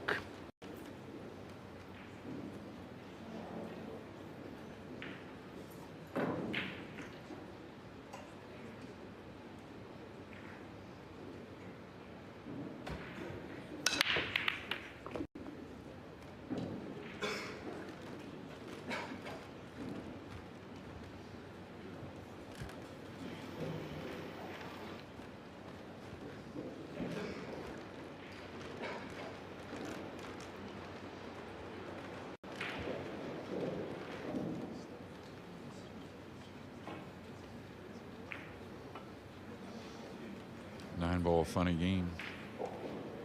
Hit him more like he wanted. Of course, didn't get that shot. He's had some breaks he wasn't probably so happy with the stroke and end up with a nice shot. So not too much to stress about if you're PS with this kind of lead and just the way things have gone for long. Push out. Well, all sportsmen are prone to selective thinking. But I think if Labutis were to be annoyed with the way the balls have run in this match, that really would be selective thinking.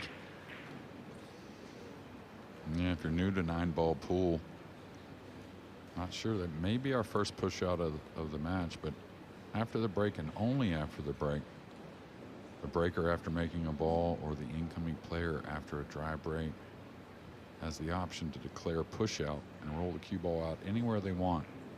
And then the incoming player has the option to take the shot or pass it back. Didn't have a whole lot of options there, that being PS with the 2 so open. Watch out, 9-ball. So you kind of feel like he gave up too much of an easy safety look there for long, but again, there wasn't a whole lot to work with. Extension call.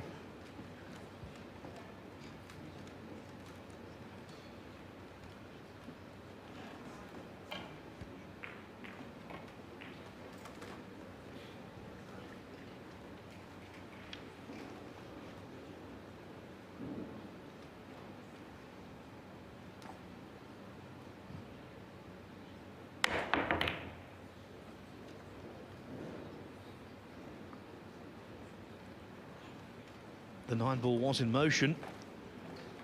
So was the 2. But Wong can get through easily to it. And it's a nice open table, inviting. And I'll tell you again, I mean, he's had some mistakes. He wants some back, that's for sure. But it hasn't been just terrible. So a lot of times, if you can make a gritty out, this is way shy, though. These little things like that, you know. But what I was going to say is the pool gods will usually give you some kind of chance. But again, the safety side of things is not what he's wanting. Yeah, I think an intrinsic problem in Q Sport is if you don't get quality table time, that's when misjudgments like we've just seen can crop up. Yeah, but he had all that space above, right? The air, the real air was short, so you got to be mindful of those things. Did attack a little bit, trying to play a two-way.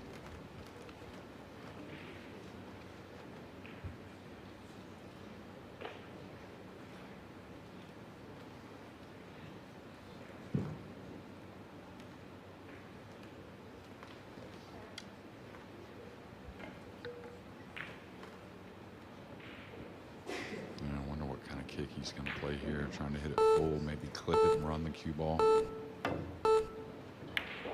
hit it really nice, really squarely.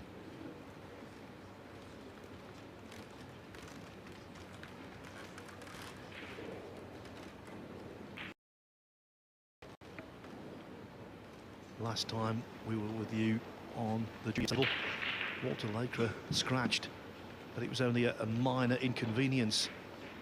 He's 8-4 up on Ivan Rudenko, doubling up on the opposition. And he's just 2 balls away from being champion. Yeah,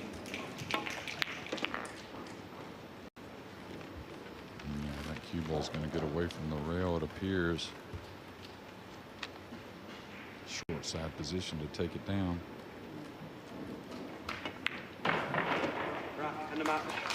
A Swede successful in Sarajevo. Walter Lakra defeats his roommate for the 9-4. Is the Bosnia and Herzegovina Junior Open champion.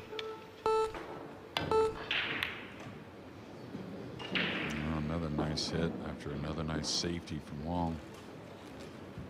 I think he really has a pocket he can really play at. I mean, it does go by the 9 in the corner, I believe, but the angle doesn't offer position. Does he get a little free look at the 3-9 combo while it's trying to play safe? That doesn't really sit there either.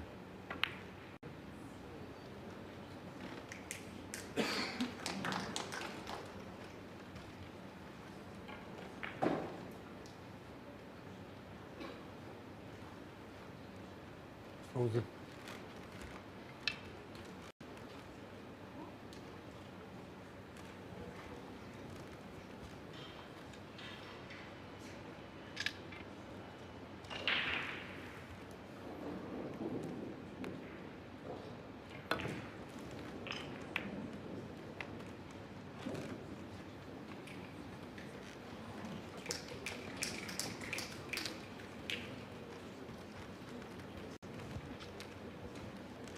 Well, it's been his night so far. Of that, there is no debate.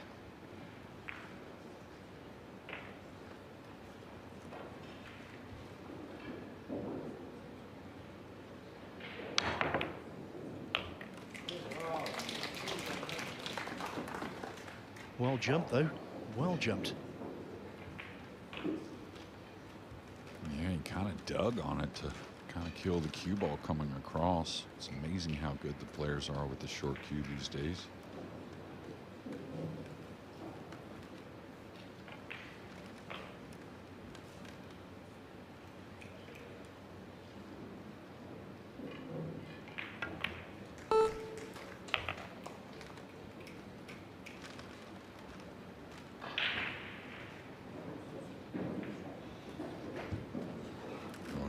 Everyone in the building knows he has to have these 4 balls really to have any chance.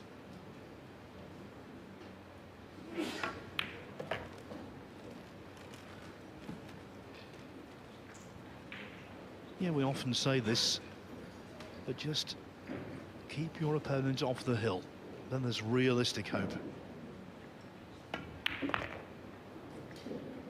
And the format can facilitate fight backs, winner breaks.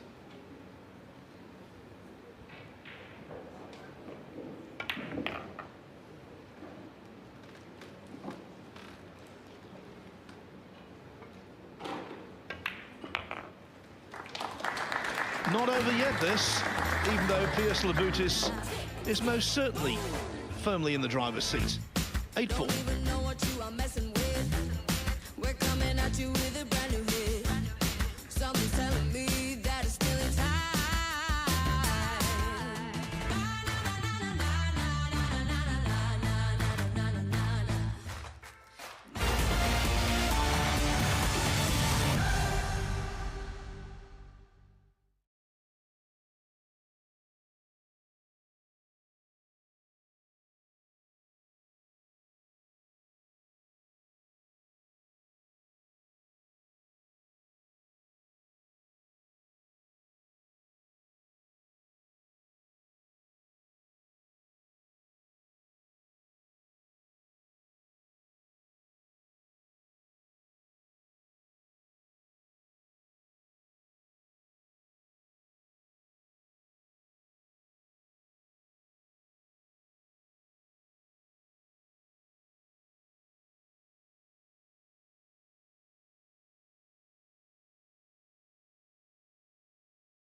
The venue is the Hotel Hills in the delightful city of Sarajevo, the capital of Bosnia and Herzegovina.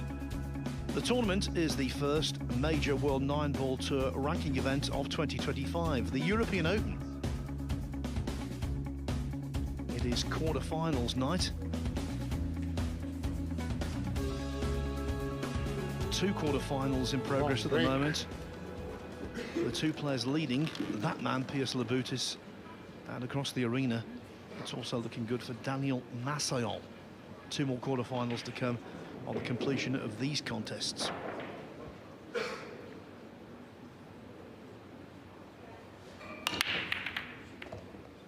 I'll tell you, his first time to make the one in the side. He got a nice kiss to avoid the scratch. Another nice kiss not to be pinned on the top rail, looking at this long 2-ball. So very playable now, and maybe has a chance to turn the tide.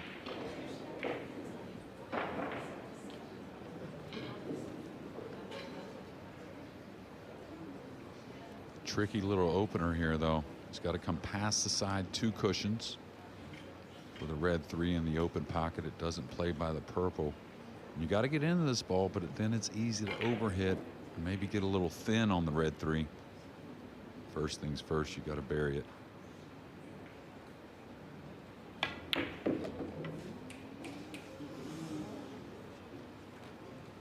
We were on the overhead camera looking at that. How did the cue ball not go in?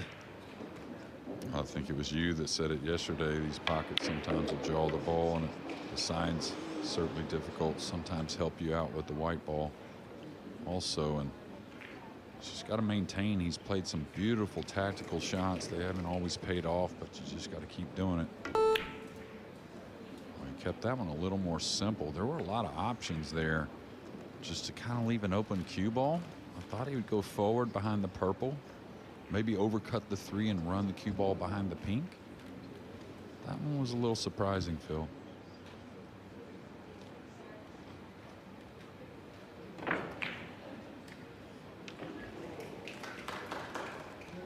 I tell you, for a long distance shot, this isn't the worst combination in the world, but I'm sure it's going to be a safety.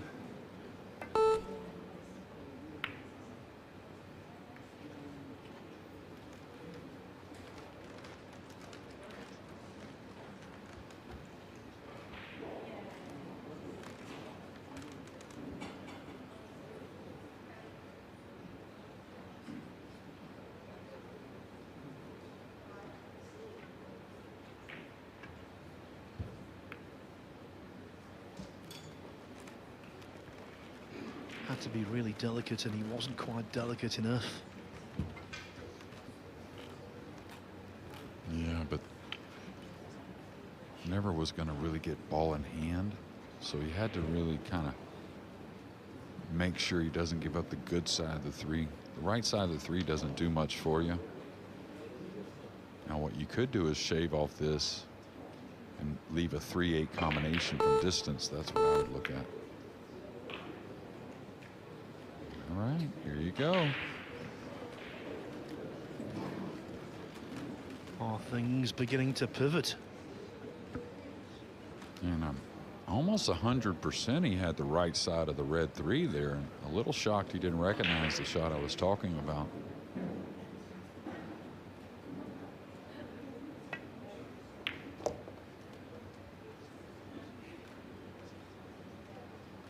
A little light there just to make things as easy as possible.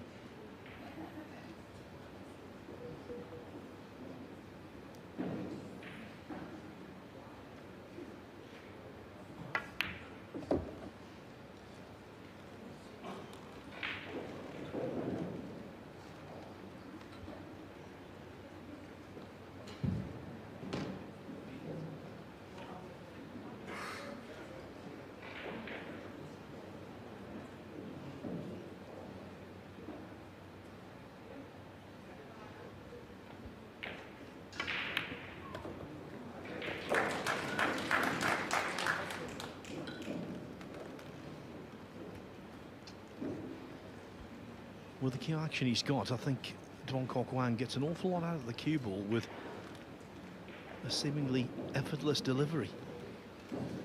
Yeah, it's hard to recognize that acceleration. He's got to kill this one pretty good. Close to the ball. I think I worry more about the miss than I do the cue ball.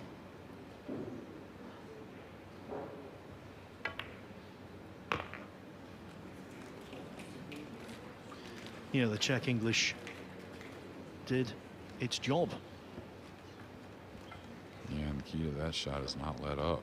The way the spin does do its work. I hit that a little thick. And just all that room above the 8, it shouldn't be a problem, but you see funny things in these big moments.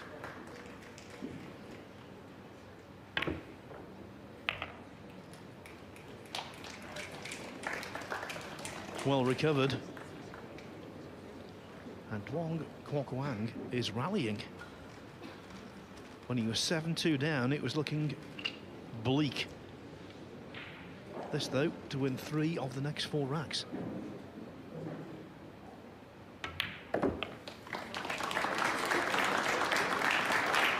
It could still be victory for Vietnam.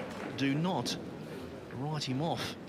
Yes, Piers Labutis has that 8-5 lead, but he's starting to think Duang is getting into his stride. Yeah, he finally made the one on the side. Of course, he can't afford to exchange games. It's got to be that kind of 3 out of 4 clip to steal this match away. Well, after a mid-match rally from Tobias Bongas, Daniel Maciel has this routine 9-ball to reach the hill.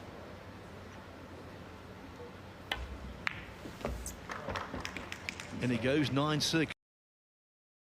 Tobias Bongas last night, around this time last night, had to win the last flex. From 9-5 down to beat Yannick Pongas.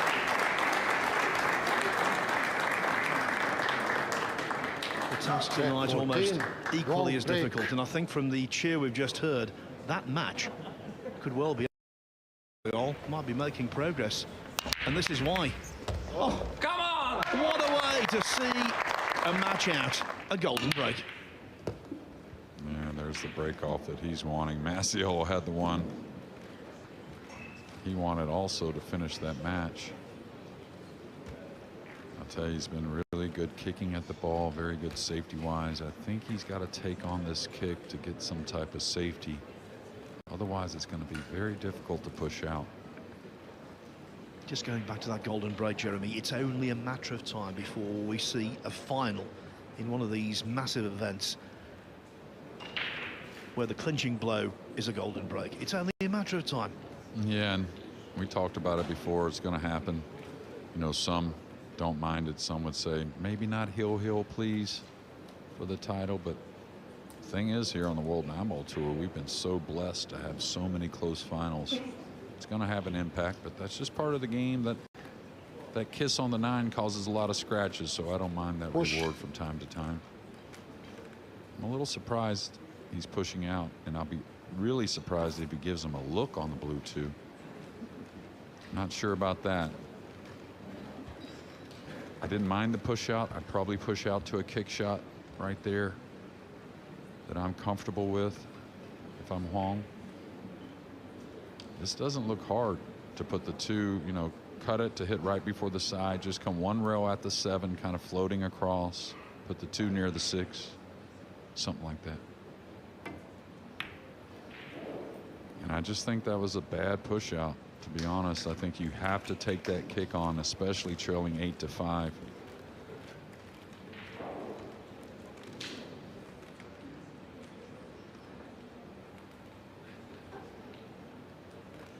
And if you're going to give him that look, you really have to have the cue ball on the cushion. That way cueing is a little more difficult.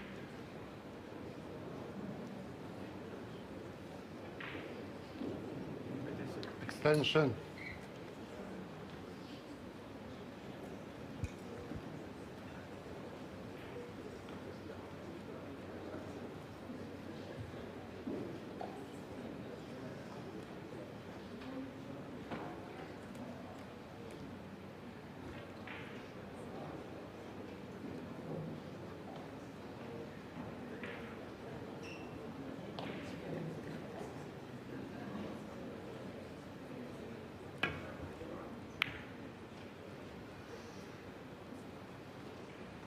This is going to serve up a shot. It is a shot from distance. He's got options on the red 3, though. You know, and these pros know how important that push out is, but it's hard to see those little things as just a casual fan, but it really has a big impact in the game.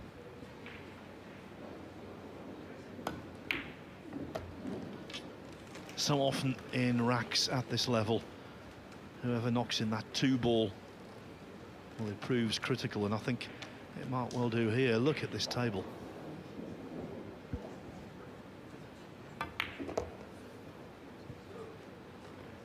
Yeah, I think whether it be the lead or just a few kind of solid outs, those last few games that PS won before Duong made a little run, I think will settle him enough to clear these. No real worries, really. Want that a little thin to the pocket. Yeah, Labutis getting shape from 6 to 7. Maybe a smidgen of hope for Duong, but only that. Yeah, really open for both sides on that brown 7, so it's going to be easy to make a good decision. And he kind of got where one rail down on the left side is probably my first pick. Don't like going forward with inside. Stunning has gotten away from him a couple times.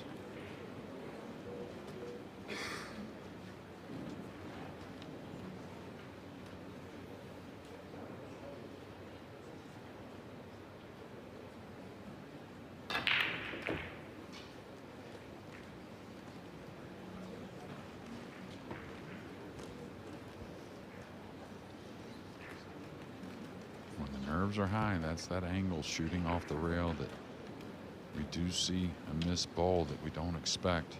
It's usually a hair thick when the miss does arrive.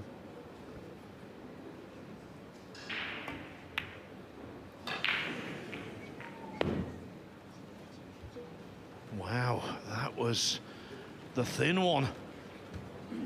You just knew as soon as the cue ball went close to the side cushion, it was a pressurised shot. Will that blunder, JJ, come back to haunt him? Well, it's certainly going to haunt him, you would think, in this game, but and you wonder moving forward mentally. I mean, that's probably to close the door on the match at 9-5 and breaking. Do you feel he kind of pulled the trigger a little quicker than he has been, you know, once he got down on the ball?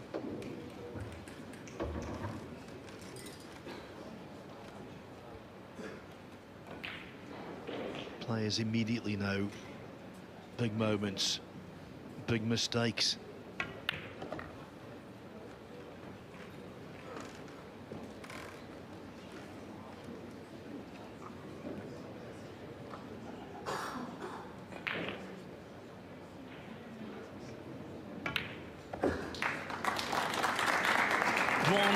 Kwang was staring at going 9-5 down. Labutis was 3 balls away from the hill.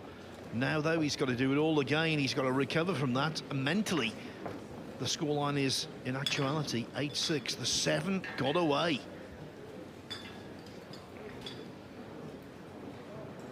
Jeremy Jones called this. It wasn't a nice shot at all. And as soon as he hit the 7, you knew the fate of it. It was wide. Yeah, that's one he's got to think about now. Early in the match, though, when there was a mistake by one player, whether it be a dry break or something funny come along, they got to excuse it quickly. We'll see if Wong can make him sit a bit.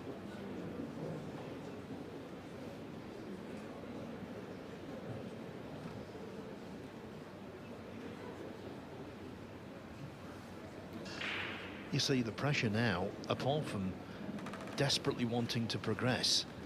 Break 15. The pressure is... Wrong break. He's thinking to himself, how bad would I feel if I lost? And that's the worst kind of pressure, because it's a while until he gets back on the horse.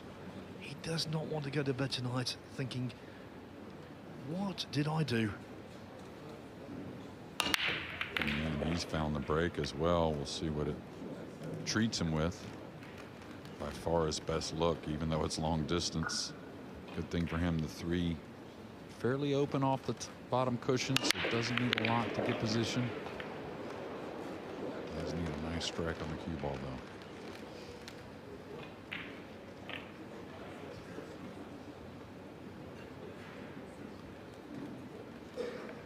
All players, Jeremy, want to build a big lead, of course they do, but when it's being eroded, it's a horrible sinking feeling.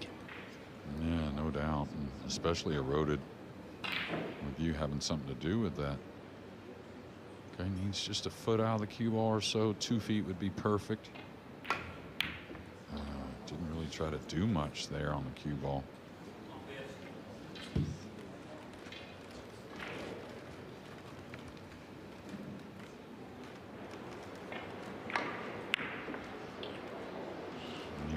fluke in the side. And just like I said a moment ago, Phil, just like early in the match when someone has made a big mistake, there really hasn't been a ton of punishment. They've gotten right back out, to kind of wipe that away.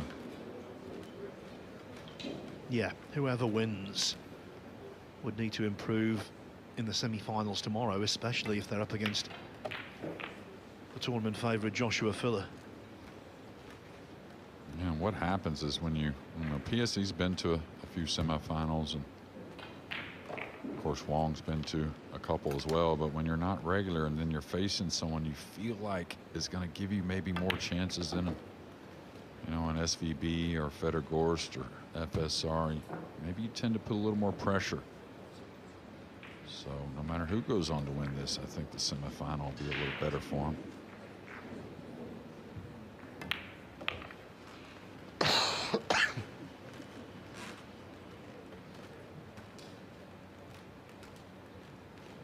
But the way you feel overall about this match, that, you know, the pool gods had it in to where they liked Pius, and if it wasn't for some mistakes that no one would expect, it could have been something like a 10-3 win, 10-2 win even.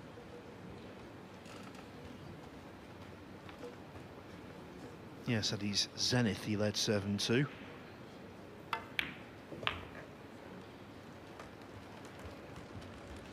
He would gladly accept 9-6 now, and really it should be a matter of course.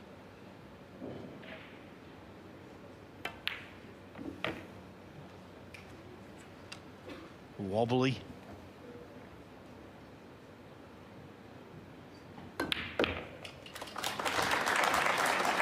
Well, maybe one rack later than he might have been, but Pius Labutis is on the hill at 9-6. Duong Kok Wang has 4 racks left. He has to win all of them. So over on table 2 right now, Naoki Oi and Loho Sem are getting ready to play their quarter-final. The winner of that will take on Daniel Maciol, who was the first player into the semi-finals with that 10-6 win over Tobias Bongas, completed by a golden break in rack 16. As for Labutis or Duong, whoever wins will go forward to face Joshua Filler or Wojciech Szewczyk in the semis tomorrow. Filler and Szewczyk will provide our nightcap on the main table at the conclusion of the match we're watching right now. And once again, our congratulations to Walter Lakra from Sweden, beating Ivan Rudenko 9-4 in the Junior Open final. Rack 17, Pius break.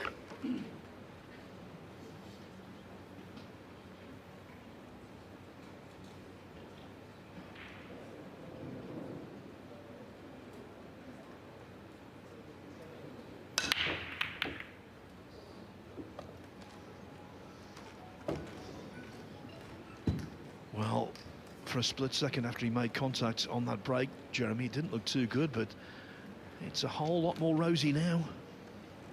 Yeah, it didn't sound the best either, but he's really just a cut shot on the one and kind of go at the 5-9 with the cue ball, maybe a hair of left spin. But be nice to end it with a break and run, maybe even an early combo on the 5-9. We'll see.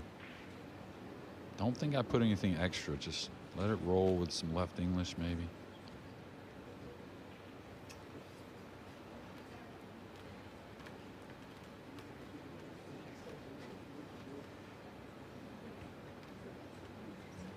Telltale sign of nerves there, wiping his hands on his trousers. He's feeling it. He's feeling the nerves.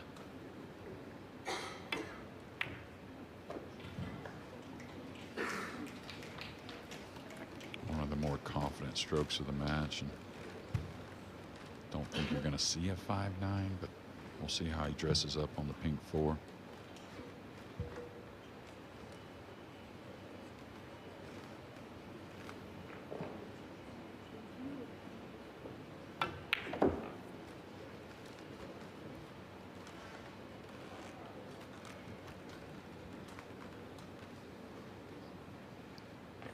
So here you want to be very clear cut. Are you drawing back into a small area to get straight on the 5? I kind of like using the angle on the 5 to kind of cannon into the 9 and maybe play the 6 on the side. Just give yourself that look at the 5.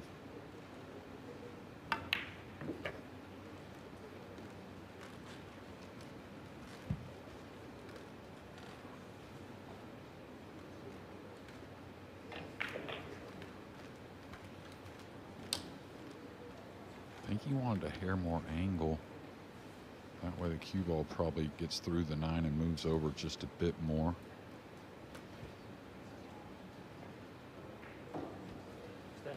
Extension call. And here he's just gotten himself where he's going to have to make a bit more of a shot on the 6. He's going to fall a hair on the wrong side unless he flirts with maybe getting on top of the 6. Just remind yourself how good you are. You can handle it.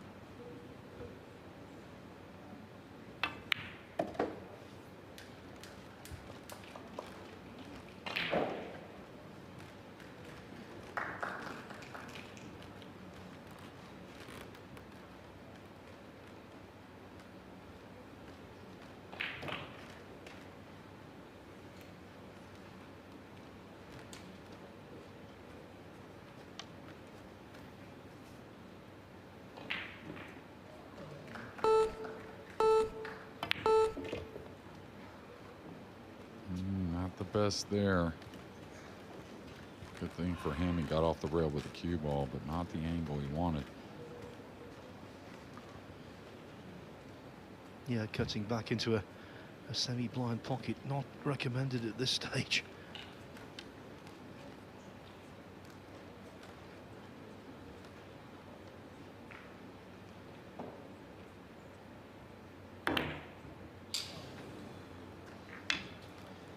Much like the 7 ball a couple of racks ago, you could see it coming.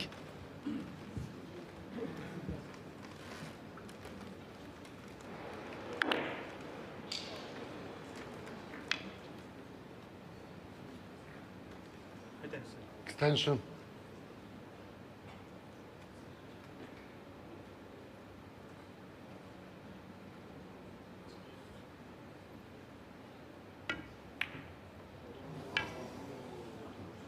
I'll tell you what, Piers Labutis has been very fortunate that Duong Kwok Wang hasn't seized upon the errors he's made.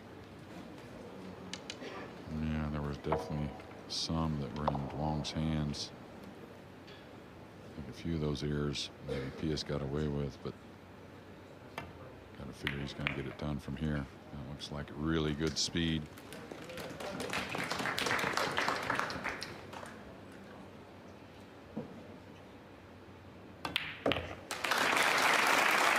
It wasn't perfect, but Piers prevails. The Lithuanian into the semi-finals. He defeats Duong Kwok Wang by 10 racks to 6. Now let's go to Di Stewart, who's with our Junior Open champion.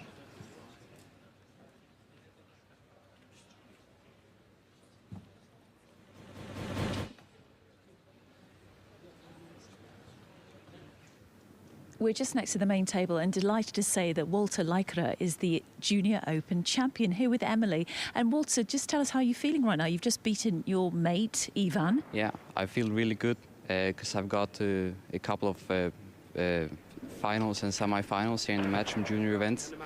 It's really nice to get revenge on Ivan also from the last event I played. So I'm really happy. This is brilliant. You're gaining so much experience. You were just telling me that you've been playing for almost 7 years. You travel on your own now. What's this tour like life? I really like it. I mean, it can be quite tough sometimes, especially traveling from Sweden. It can take a very long time, but I really like it. I love being in these tournaments, especially the Matchroom ones, like the venues and stuff. I really enjoy the life. Excellent. And what's this experience like to see the pros in action and to get a feel of this environment? I think it's really good because the first time I played in this event, I was really shaky and nervous, but then after a couple of times I was starting to feel more confident, and watching the pros that I was watching since I started playing also was really nice. and those are the ones I've learned from when I started. So. Well, you're very good at interviews as well. Emily, it's time now to present Walter with the trophy. You are the Junior Open champion here in Bosnia and Herzegovina. Congratulations, very well done. Thank you very much. How are you going to celebrate? Early night? I don't know, maybe give Ivan some time alone in the room or something, I don't know. Oh, you're sharing? Yeah. You're sharing rooms, are you? Or maybe there'll be some discussion. There'll be a lot of discussion, I'm sure, about this. Will you talk about it? Yeah, we'll see. Yeah. Dissect it. Emily, he's done brilliantly, hasn't he? I'm going to pass the microphone over to you. Yeah, I think it's just fabulous. We were obviously just chatting then when he won, and it's getting him ready for the main tour. So, you know, Walter was just saying when he first came in, he was shaky, but imagine you coming into the main event and playing with the pros at these same tables. You're more prepared, and honestly, we'd love to welcome you onto the tour. And I think it's a brilliant step for you, so well done. Thank you very much. Thank you, Emily. The future is very bright. Congratulations, Walter, once again. Thank you very much.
We are here in Sarajevo for the European Open Championship. It's the second session, day 5, and the event has lived up to expectation. The matches are just getting better and better.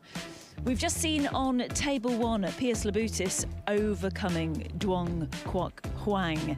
And I'm here with JJ. You were commentating on this game, JJ, and Labutis, was he the stronger player tonight? Yeah, he was the stronger player. I mean, did get a few little fortunate things at first. I think Huang played a lot of great safeties at first that didn't get rewarded. But there are a few things that Huang let go, and that's what cost him. These are the match stats. What pings out to you? Well, you could see, even though he won 96 balls potted, but also 8 misses versus his opponent, only 5 misses. And the break didn't really let either player really get going. You can see only one break and run between the two. He's from Lithuania. Piers Labutis has won this match. Let's hear from him now. Piers, congratulations. Just beat Duong Quoc Huang. Tell us about the match. How did you play? How are you feeling to be through to another semi-final? A roller coaster. I mean, I was nervous. You know, a lot of people watching here, a lot of people in Vietnam. Sorry for all the Flukes fans from Vietnam. Yeah, I was a little bit lucky. You know, it's part of the game, but it is what it is. And I couldn't finish. Also, I missed the 8-ball. I was like, where is this going? I don't want this. I just want to finish fast. And he missed the 8-ball. And I managed to run those 2 balls. So it was a roller coaster of emotions, I would say that, yeah. It's funny how you mentioned that. Obviously, you know how big 9-ball is in Vietnam. You know, before the match, during the match, was you thinking about how many people might be tuning in over there? No, not really. You know, you don't see those people. I mean, there was a lot of people here also supporting me and him. Everybody's like, it's a really good audience. Everybody respects the game, you know, and claps for good shots. So not really, you know, just was trying to play my game, but the atmosphere is, you know, it just gets you on the pressure itself. Another semi-final in an open event. Your last semi-final didn't go the way you wanted. What have you learned from that loss? I think maybe I played more on TV tables. You know, I just got used to the sliding table a little bit more. So I feel like I'm ready for tomorrow, and we'll see what happens. It feels like my break was working now better than on the last 2 matches in the semi-finals. So yeah, I hope for a good match tomorrow. You're turning into one of the most consistent players in 9-ball. Obviously, you must feel that it's not going to be long before you stood there holding one of these gleaming, sparkling trophies, is it? I hope tomorrow. yeah, I hope tomorrow. But yeah, I mean, I'm pretty consistent. You know, I'm working on my game, and I hope I can keep that consistency because, you know, pool overall is a roller coaster, ups and downs. So as long as I can be consistent, I'm happy with it. 2 more to go, buddy. Hope you get a good night's sleep and good luck tomorrow. Thank you. Thank you. Good to hear from Piers there, and confirmation of that game, 10-6, overcoming Duong. And next up on table 1 is Joshua Filler against Wojciech Szewczyk. They are just behind us warming up. Table 2, confirmation of that result. Daniel Maciol winning against Bongers, who had a great run going into that match. And it's Naoki Oi against Lo Ho Sum. Great to speak to Walter. I'm sure you just saw that interview. I was speaking to the Junior Open champion from Sweden, and he plays on tour, travels the world, and I'm sure high hopes for him. JJ, who are you going for, Joshua Filler or Wojciech Szewczyk? Well, you got to label Filler as the favorite. I wouldn't doubt, though, that Szewczyk, he's gotten a little more time out there, and I might go with the underdog here. I'm Mr. Steady, and he had a nice performance earlier today. He's the type of guy that can kind of shut out who he's playing and get on with it. They're practicing right behind us, and great to see so many of the crowds that are here supporting, watching. It's massive in Sarajevo. This sport really is going from strength to strength. Okay, without further ado, JJ, let's get to our commentary team of Michael McMullen and Carl Boys. Thanks, Di. So 2 players who both announced themselves on the world stage in the game of 9-ball pool at quite a young age. Filler's gone on to a great deal more success than Szewczyk, but the pool has had a pretty solid career himself. And you look at the way we often expect players have to play when they're trying to pull off a bit of an upset, and the word we use is it's going to have to be pretty much flawless. And earlier on today, that's basically what Wojciech Szewczyk was. He's a very dependable player, Carl. Doesn't miss much. That surprises us. Yeah, he breaks very well. He's got a very, very good temperament as well. Doesn't give much away when he's at the table.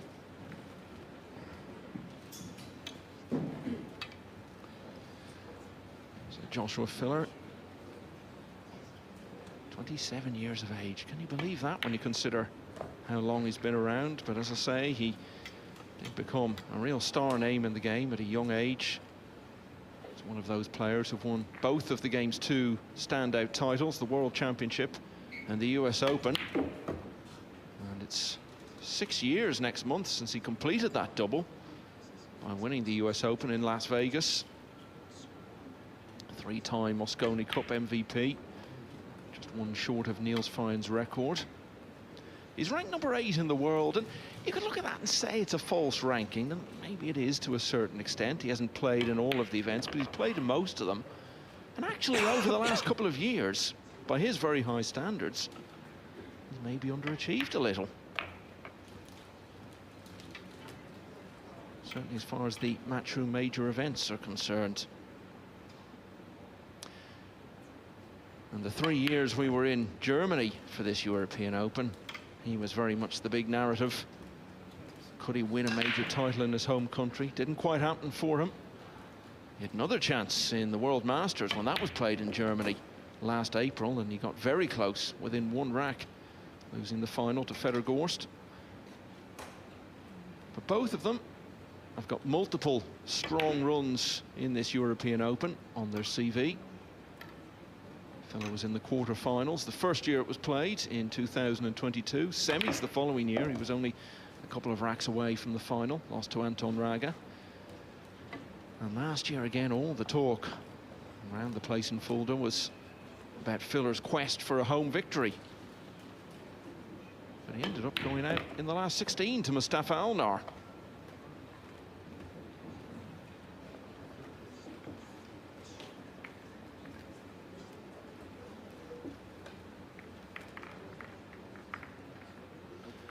You're very up with all these things, Carl. That match that Joshua Filler played against his wife Pia in this tournament 3 years ago. How many views is it up to now on YouTube? I want to say the last time, I want to say it was on about 13, 14 million maybe. I think the last time I looked it was 16 million. And by the wonders of technology, I'm now able to tell you exactly what it is.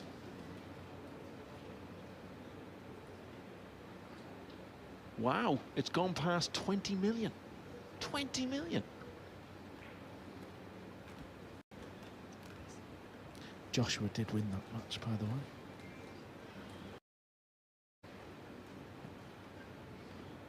So as I said, it's been a while since he won one of these big matchroom events, and he's gone out a bit earlier than expected in quite a few of them over the last year or two.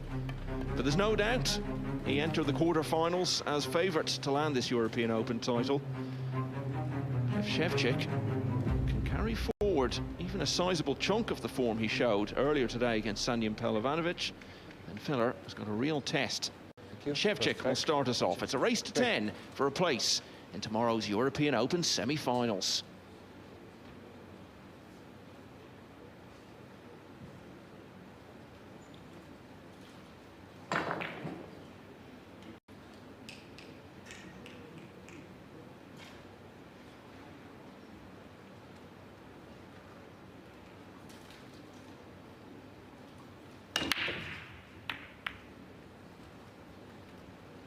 The 8 ball is going to find the middle of the pocket.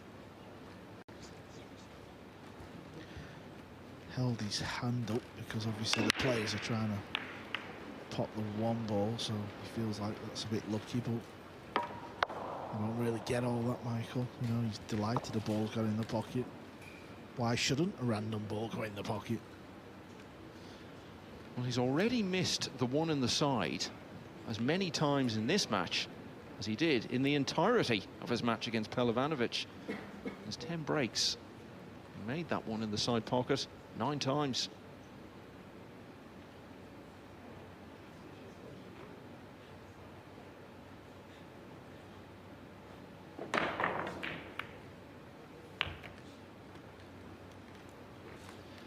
"30 years of age, 17th in the world rankings. The biggest single reason for him being that high was his run to the World Championship semi-final last year. He can pot this ball, but he can't get on the red 3, so he may play the hook, put the cue ball in behind the purple ball.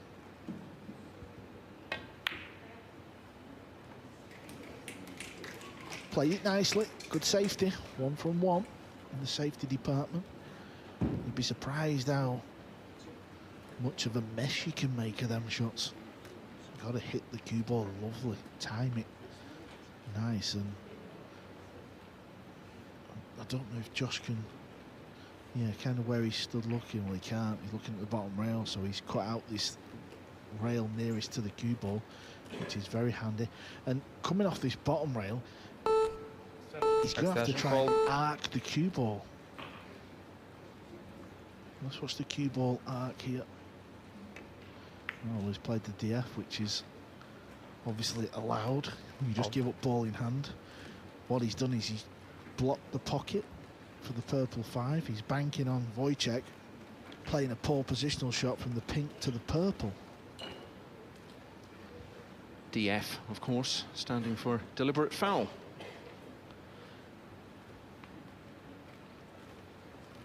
I think Wojciech will play for the combination though. Purple 5 onto the brown 7. As long as you hit the lowest ball, if another ball goes in, you stay at the table. Of course, if the 9 goes in, you win the rack. Even if it's off the break, which happened in his match earlier today against Pelovanovic in rack 3.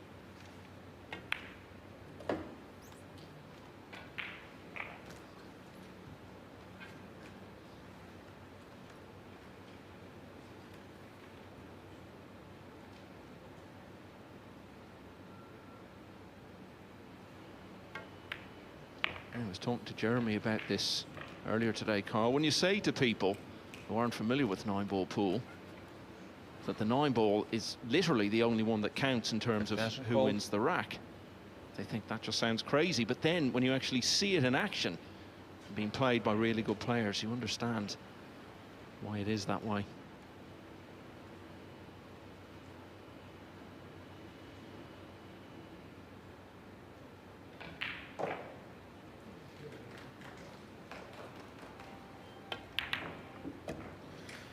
Again, that's another good shot.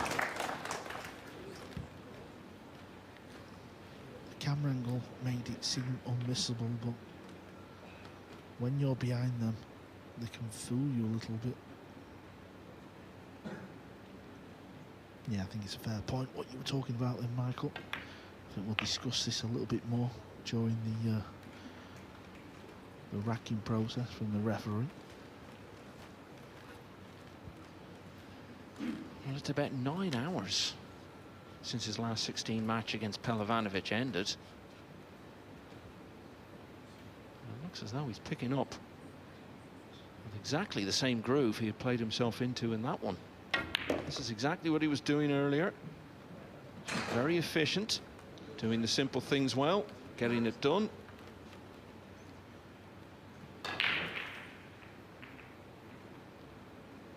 For the 11th time in the 13 racks he's played today, Szewczyk pots the winning 9. He leads Joshua Filler 1-0.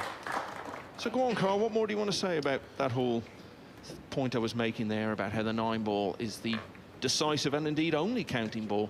Yeah, obviously coming from the world of English 8-ball, growing up through that version of pool and playing a bit of 9-ball from around the age of 22. And not really understanding the sport properly until I really started to play it.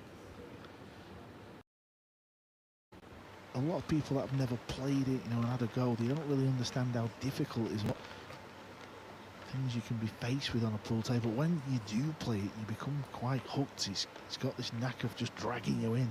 This is table 2 action, by the way. This is Naoki Oi against Ro8. And Naoki Oi seems to have just blitzed through the field so far. Well, we've had 3 previous European Opens, and we've always had a European winner. These are the only 2 players left who can snap that sequence.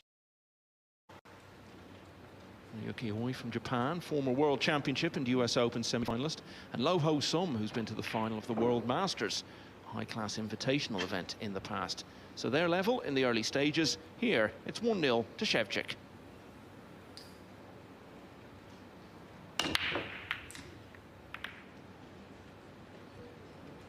Yeah, so for instance, it's like this particular scenario. This is what we call a push out, and it's because when Josh comes to the table, he's hooked. Obviously the dry break means Josh comes to the table.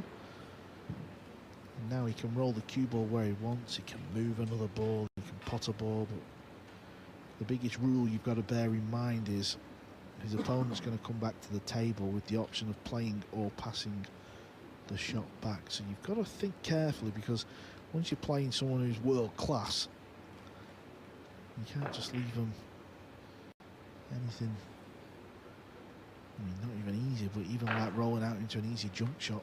These top players are going to make it, so there's a big art to this. And there's no doubt about it, Wojciech's going to play this shot, I'm convinced. I'm not saying Josh had anything easier, because obviously he's scared to leave the pot, isn't he? But I think he can leave distance and keep the cue ball up in this right corner near the blue 2.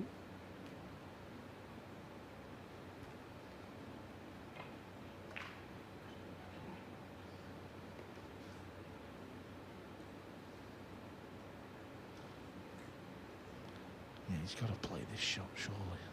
And he is doing. Well, he's back up again, so he's just double checking things.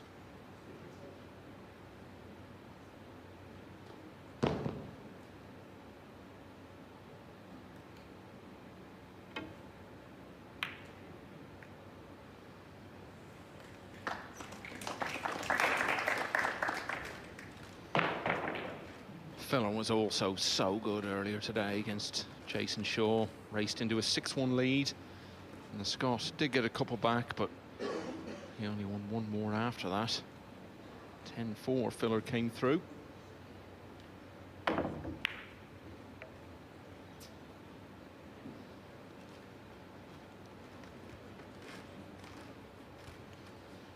okay, we saw earlier today Szewczyk basically took every opportunity that came his way against Pelovanovic. He was just as effective and efficient with the opportunity he got in the first rack. On the basis of that, this already looks ominous in rack 2 for Filler.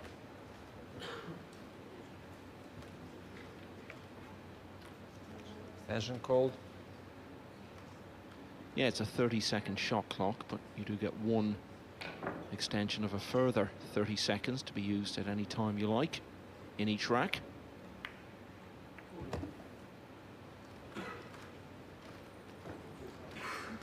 Those of you who've been watching the game for years, of course, know all these things, but when we have these big weekends, new viewers come to the game, so good to introduce them to what it's all about.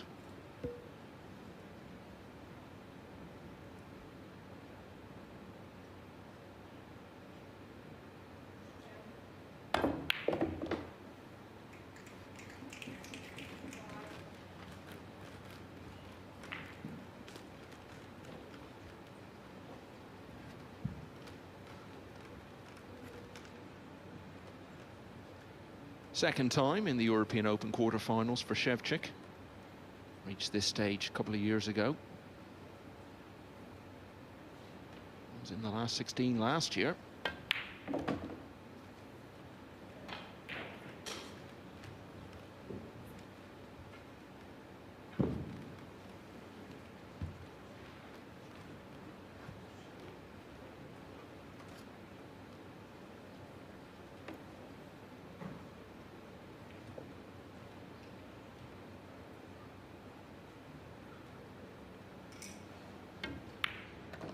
Cue ball's got some distance to travel here. That's okay. Yeah, just signalling another couple of rolls would have been ideal, but he's fine.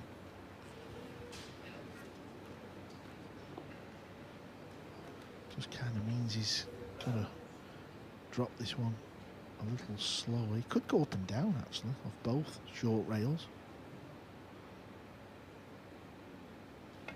Yeah, but it's more the slow roll, which is fine.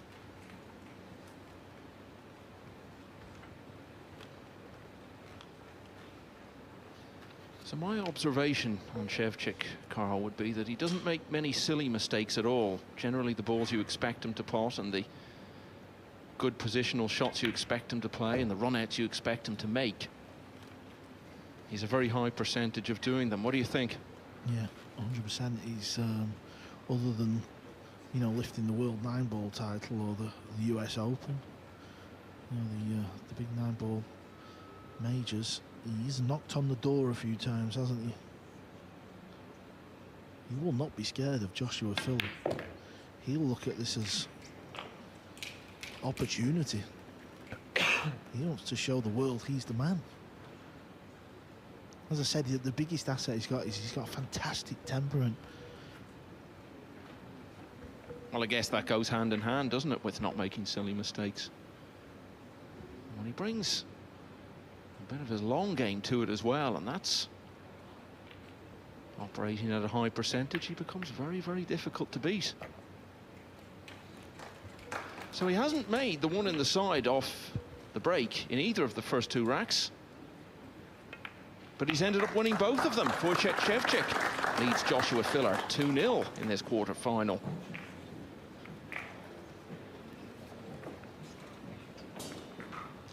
So let's have a look at the draw as it stands. So Daniel Maciol through 10-6 over Tobias Bongers.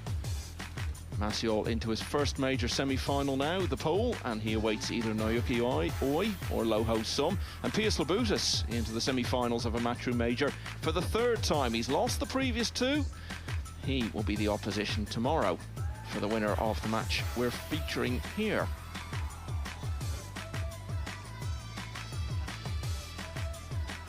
So, Daniel Maciol into his first major semi-final, and afterwards he spoke to Carl. Daniel, congratulations through to your first open event semi-final. How does that sound? How does it feel? It feels amazing. I played almost perfect match right now with Tobias. I truly believe that I deserve that win, and the previous one with Kopini, it was also amazing. Yeah, it's my first semi-final. How to be not excited? You won with the golden break, that's right? Yeah, I was a bit ashamed at first, but then my happiness go out and I screamed. It was. You say that, but I kind of like that, because when players are getting golden breaks and apologising, that's kind of like getting me frustrated, because, listen, if you're going to get a golden break, everybody gets them. You never know when you're going to get them. So I really enjoyed that you sort of celebrated. Yeah, it's the beautiful of 9-ball that with this format, with this break, always you can make the 9-ball from the break. It's amazing, and of course it happens to your opponent sometimes, and you have to like count it for it. Never be ashamed or embarrassed about a golden break. They're wonderful, and the crowds love them. Maciol was one rack away from the semi-finals of this European Open last year. This time, he's managed to complete the job. 25 years of age, from Poland.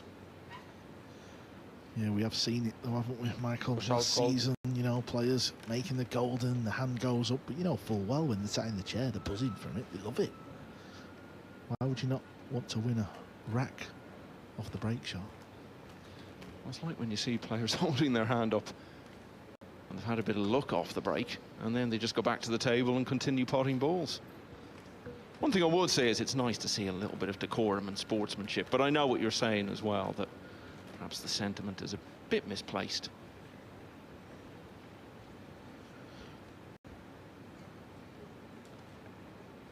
The thing with Maciol is, it's not like he's come out of nowhere. He's actually been very consistent at getting to the weekend of these big matchroom events over the last few years. It's the third year in a row he's done it in this event alone. So he's been patiently and steadily building up. Had a great win over Shane Van Boning yesterday. Yeah, and you know what, Michael? I think he may well be turning into Poland's #1 player, you know.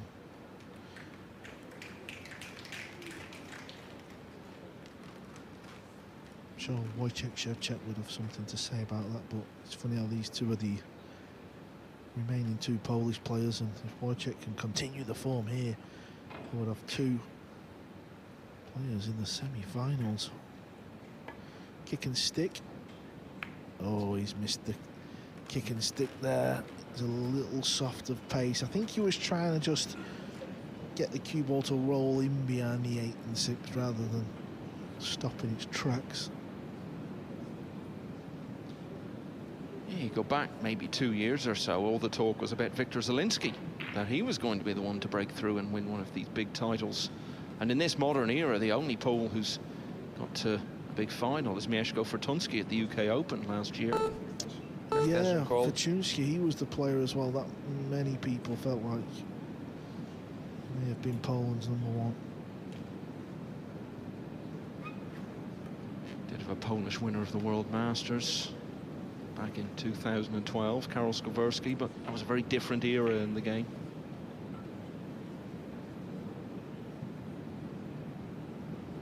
Yeah, he never really backed anything else up after that, did he, as well? Obviously a fantastic win. during the Masters. He's gone all out attack, and what a pot. What a pot. Took a gamble on position on the red 3. Didn't pay off, but he stays at the table. Well, it was with Karol Skawersky that Szewczyk reached the World Cup of Pool final for Poland when he was only 18. And they very nearly won it as well. Finland beat them 10-8.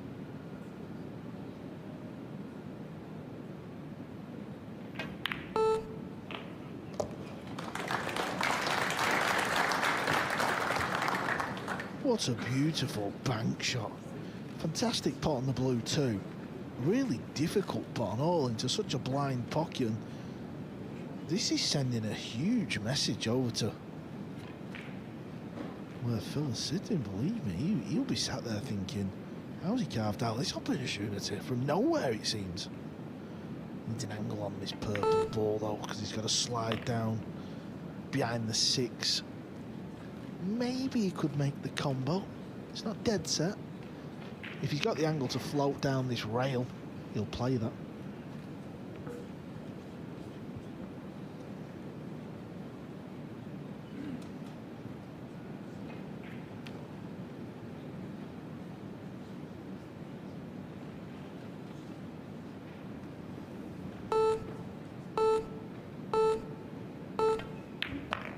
Combination it is. You can see from the overhead it's not dead set, so that means if he pots the 8, the green 6 is going to squirt to the right hand side pocket, so he'll try and set this ball up so he plays the green 6 in, well, it'll be the bottom left pocket as we're looking.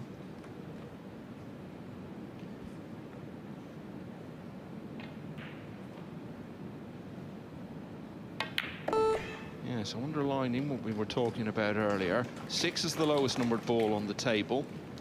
As long as you strike that first, which he did, any pot is legal. So he's potted the 8, keeps him at the table. The 6 is still the lowest ball, so now he attempts to pot that direct. I'll tell you what, he's feeling good out there. Many a player had just killed the cue ball.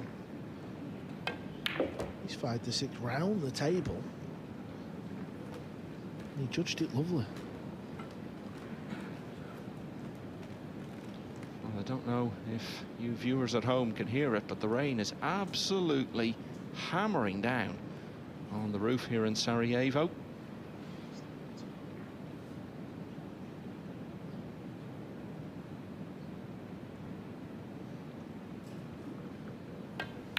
And the storm clouds are gathering above Joshua Filler. He's 3-0 down in this quarter-final. Don't even know what you are messing with. We're coming at you with a brand new hit. Something's telling me that it's still in time.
Joshua Filler played some inspired stuff earlier today against Jason Shaw, but he's not had a chance to do that tonight in pursuit of that European trophy that he's yet to get his hands on. Wojciech Szewczyk doing a very effective job of keeping him at bay and playing every bit as well so far as he did in his own win earlier today against the hometown favourite Sanyan Pelovanovic. 3-0 to the pole. Meanwhile, Ro8 Sum of Hong Kong has just levelled at 3-3 with Naoki Oi of Japan in the other remaining quarter-final.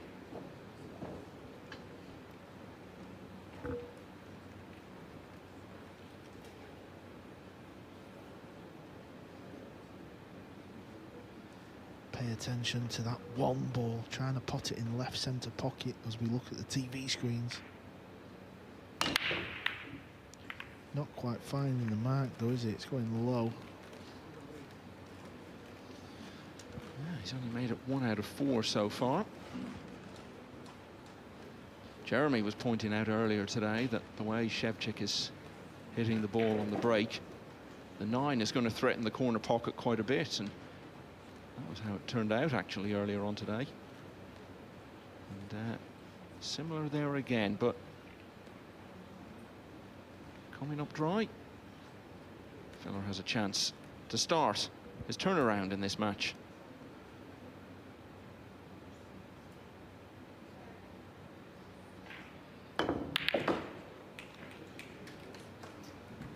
Bit unlucky there. That was a lot more difficult than he's just made it look. A lot of distance between cue ball and object ball. Playing the combination off the rail, jacked up, striking down. He hit it pretty good.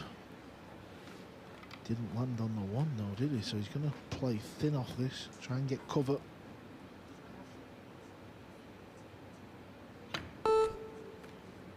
Needs the cue ball to keep going here, otherwise he's going to leave this yellow 1 ball. When I say leave it, I mean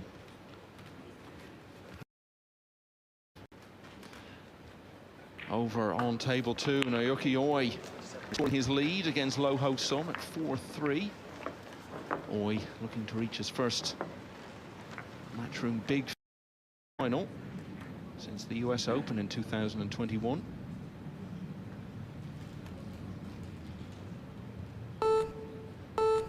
Extension called.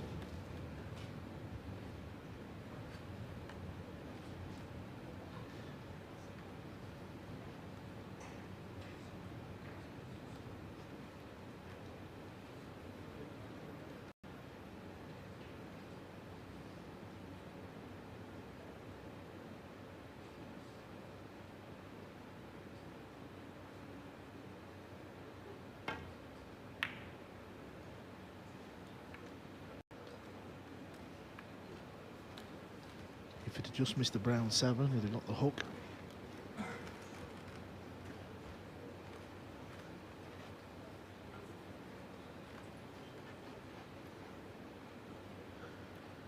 Again, there's no real obvious attacking shot here, so it's going to be a safety shot.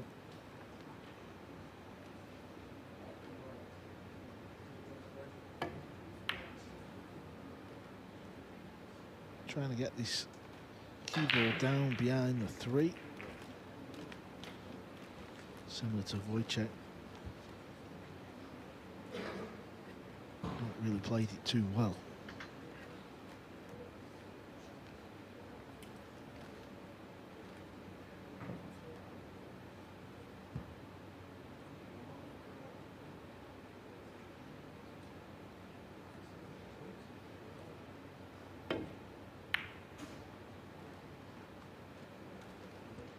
Just lacked the pace that. If the one ball had gone on the bottom rail, he might have got him in behind the purple. But again, he's not left any form of attacking shot.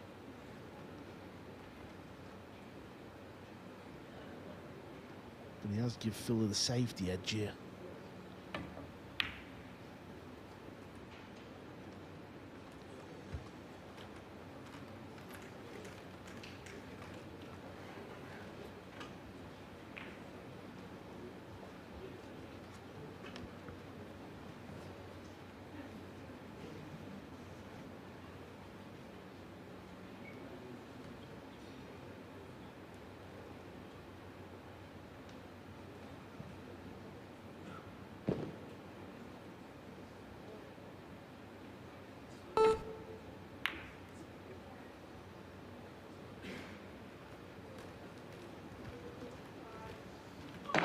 And ultimately, that had paved the way for a chance for the German to finally get stuck in here. Must feel like he's not really got involved in this quarter-final yet.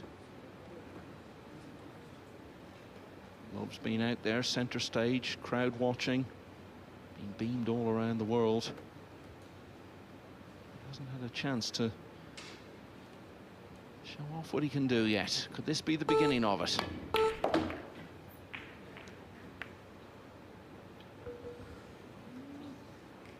Well, that is a very useful flick off the 8. He was in no man's land there. It was a good pot. He was just trying to get down here and then play a good safety, but he can definitely pot it, can't he, Michael? I think so. No. Wow, that's really fooled me. I'm convinced he could pot that pot. It's been a long day. Your eyesight does start to go when you hit your 40s.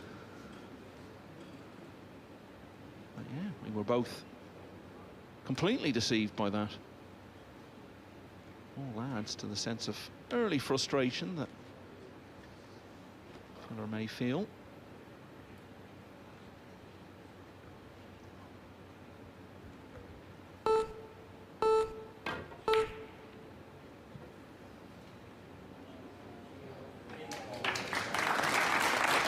A bit more frustrated now.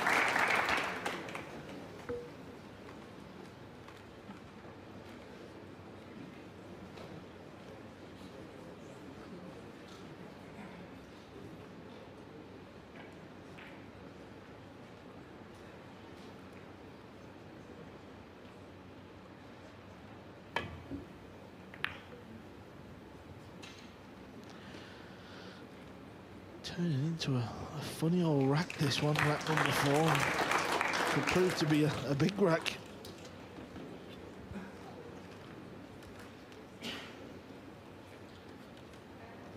Szewczyk's best performance, I think it's fair to say, was against Palovanovic earlier. You really can't play any better than that. But his best result, I think, was probably in the previous round when he knocked out the 2-time world champion Albin Ocean, former winner of this title.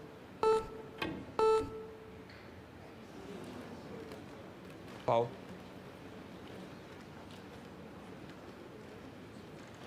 So it's another chance for Filler to get started, and with ball in hand and the 2 over the pocket. Start the clock, please. It is a good one.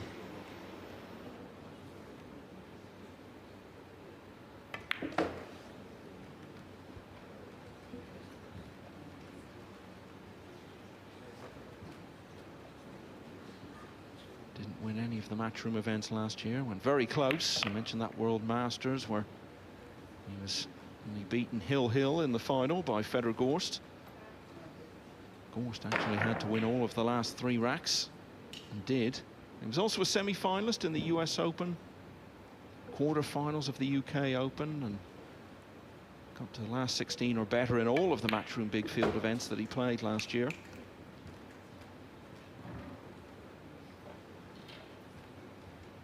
I suspect with Filler, he'd swap consistency for a little bit more silverware.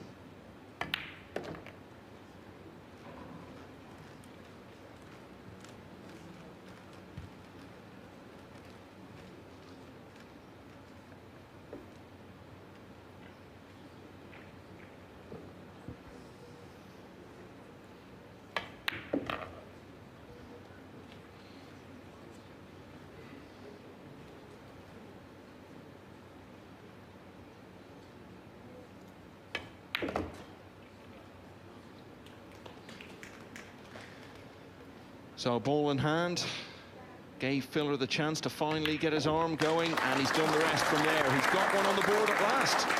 Szewczyk's lead trimmed ever so slightly to 3-1.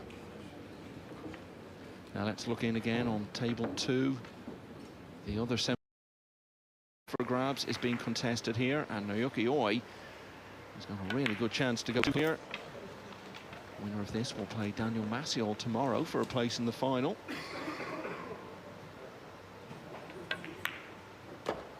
6 to the 7 is all about pace, and the pace, well, it's perfect. He's got a spring in his step as Oidi.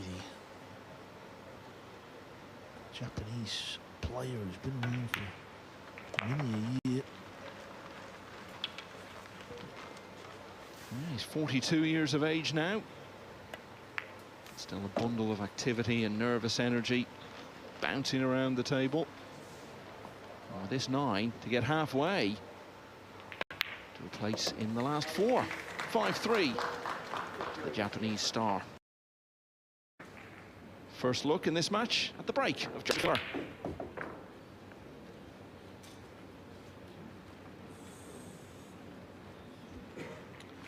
Yeah, the one ball is better staying over that pocket. If it had fell, he wouldn't have had a shot on the red 3. The 2 ball went off the break, didn't it, in that corner. Can be little tricky shots these, though, you know, when the ball's right in the pocket, they can catch you out. Obviously the positional side of the shot, not the pot. Oh, he's hit this good. I'm telling you, he's hit that good. Straight and got right through the cue ball.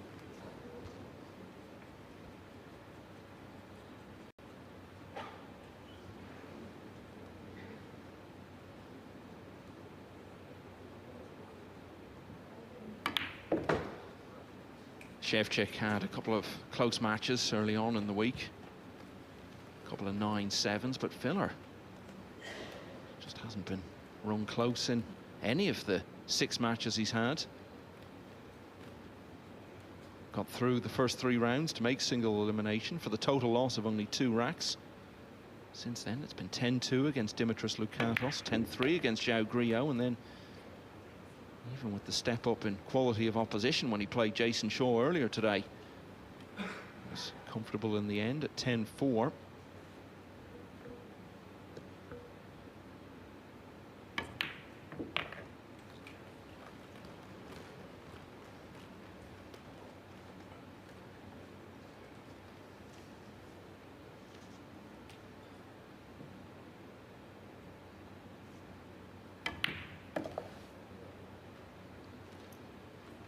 Closing in here on the first break and run from either player.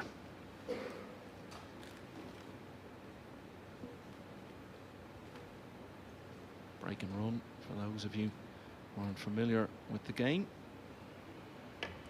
effectively means keeping your opponent in his chair for the entire rack. Szewczyk had 5 of those earlier today, none so far in this quarter-final.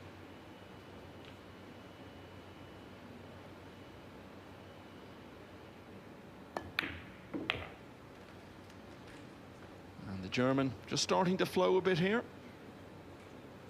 And all of a sudden, he's back to only 1 behind at 3-2.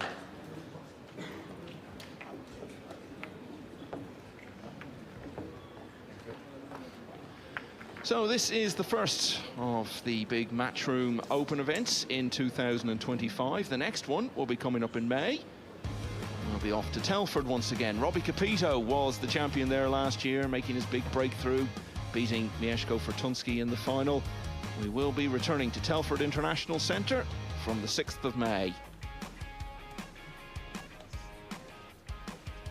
It's an event that Joshua Filler has won in the past when it was in London.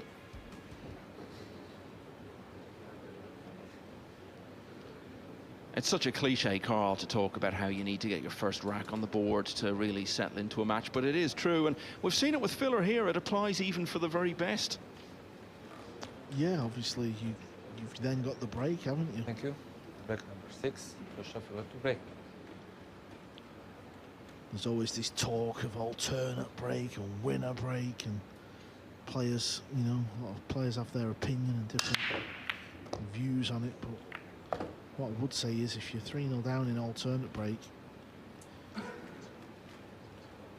it can be quite hard work, because obviously the player winning is going to get more breaks. In this instance, Josh is 3 down, and you can put a package together, and you do seem to see a lot more comebacks. He's got his work cut out here, though, on the red 3. Yeah, would have preferred if that two had stayed over the corner pocket.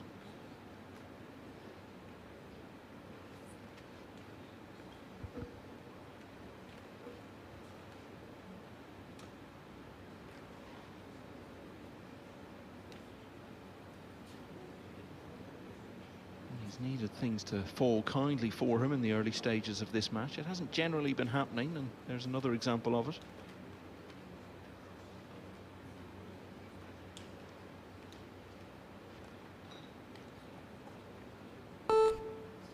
Extension called.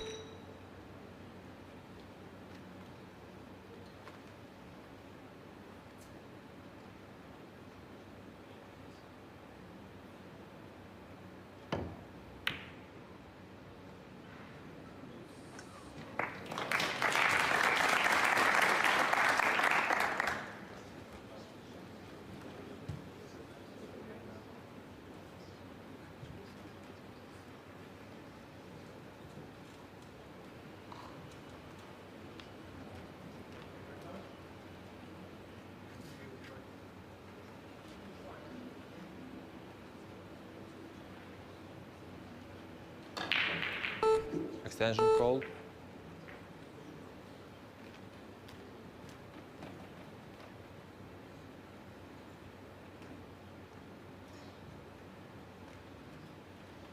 See the crowd gathered around the table there. There's also an upper tier that you can't see with a lot of people sitting there as well. Oh, now you can see it. Yeah, at the start of the evening session tonight, the crowd looked a little bit bleak, and wasn't really surprised, was we? Because their local #1 pool player, Senjin Perlovanovic, got beat. But as the evening's gone on, there's a healthy amount of people showed up to watch the evening's action. It was great, actually, at the end of Pelovanovic's match earlier today, when he'd just gone out of the tournament and his big adventure was at an end, and he and the crowd both stood applauding each other. Oh,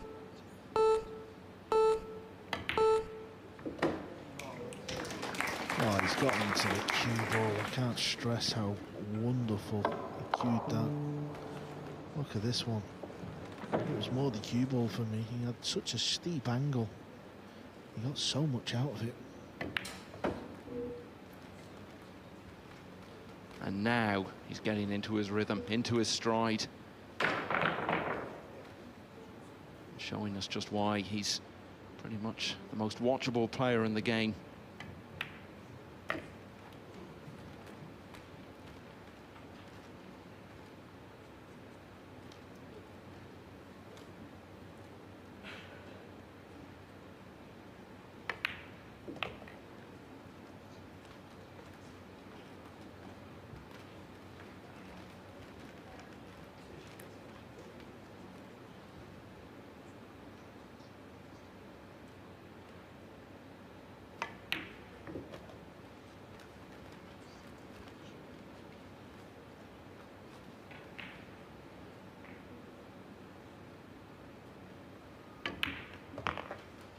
So it took a while for Joshua Filler to even really get properly involved in this match. He was 3-0 down.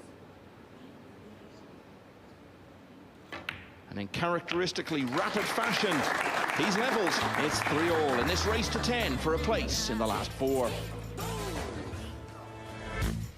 Don't even know what you are messing with. We're coming at you with a brand new hit. Something's telling me that it's still in time.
Bosnia and Herzegovina, more traditionally associated with sports like handball and basketball. This week, though, it's all about pool, as the European Open arrives in Sarajevo for the first time. And that's what's been going on this evening. Victory for Walter Laker of Sweden in the junior final, while Pius Labutis and Daniel Maciol have both made it through to tomorrow's semi-finals. Joshua Filler and Wojciech Szewczyk are level at 3-all as they chase a last four spot. Now Yuki Oi a couple clear of Ro8 in the all-Asian clash going on over on table 2. Remember, both semi-finals back-to-back on a single table tomorrow, followed by the race to 13 final. Let's look in on table 2, early stages of the next rack. It seems to have been 5-3 for a little while, and maybe it's because of the purple 5 and the 8 ball. No one wants to really attack the table because of that little cluster, but it is Oi with the 2-rack advantage.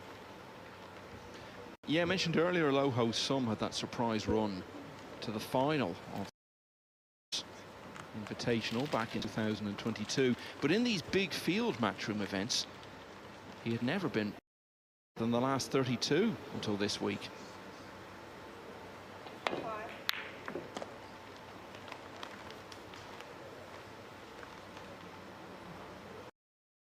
There's one of 2 Hong Kong players in the field. The other was the reigning UK Open champion, Robbie Capito, and they actually met each other along the way.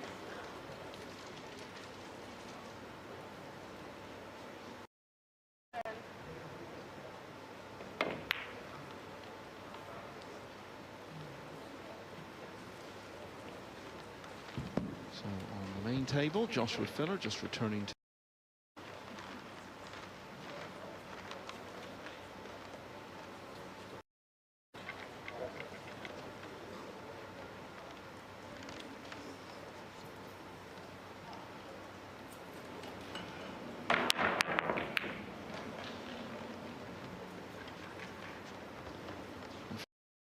he's leveled here, breaking in rack 7. Tell you what he has done though, he's clocked it early on, breaking from the right hand side box as we look. It's not been working, so he's moved over to the left and he's potted the one in the side. See where he's breaking from there, Michael? He's moved over.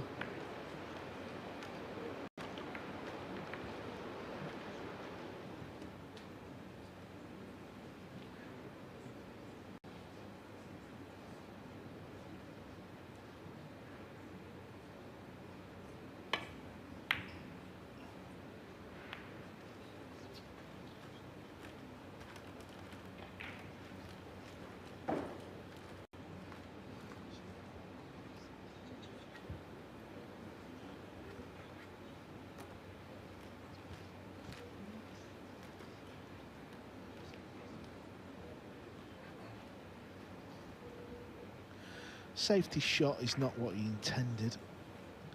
Kind of passed the advantage back over to Team Poland. Is he trying to get the cue ball? Well, I thought he might try and go behind the red. It's gone wrong.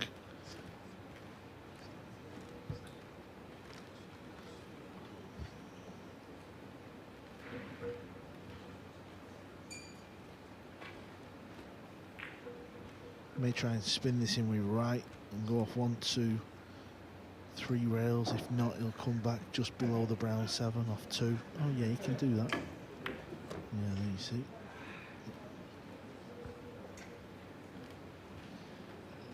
The last player you want to see building any sort of momentum, getting up ahead of steam against you, is the man in the picture there.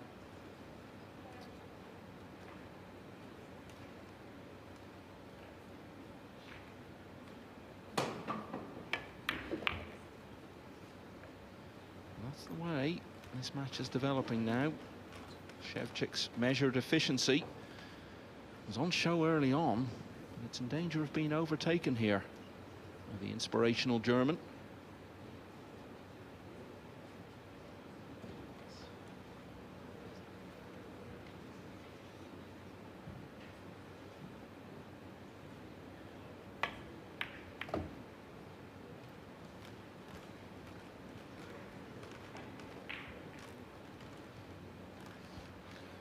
talked earlier about how both of these players made an impact on the world stage at an early age. Filler was on the European Mosconi Cup team, having only just turned 20.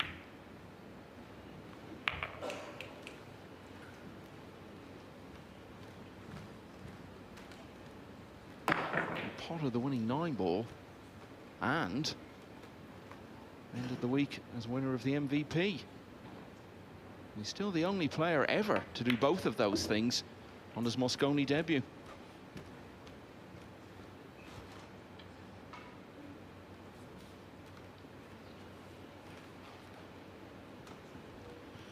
Yeah, he's seen how he's not happy, but from the overhead it looks okay. Yeah, just a little stunned there.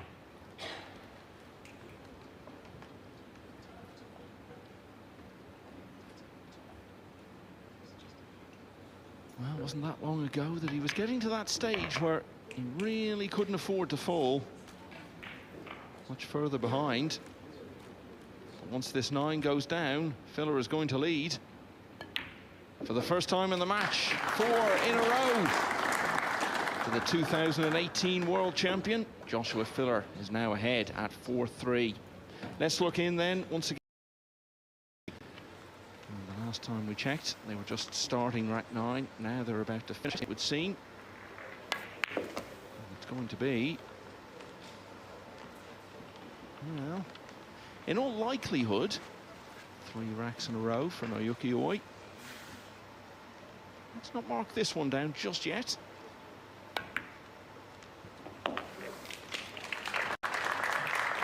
Looking good, Carl. Yeah, he's looking very good. We know he's got this type of game, to be fair.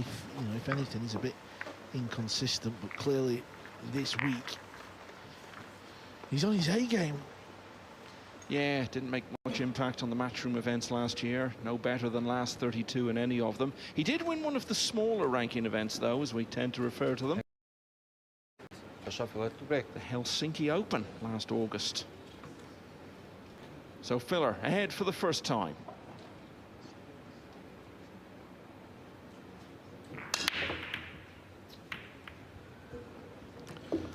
Fluked a random ball, and the 1 ball's near a pocket. But believe me, he's got work to do here with the positional shot. Let's just see where this blue 2 has finished up.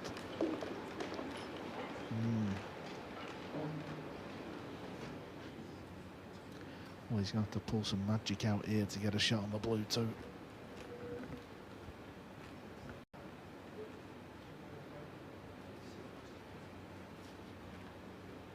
Well, if anyone can pull off a shot like that, you would say it would be Filler.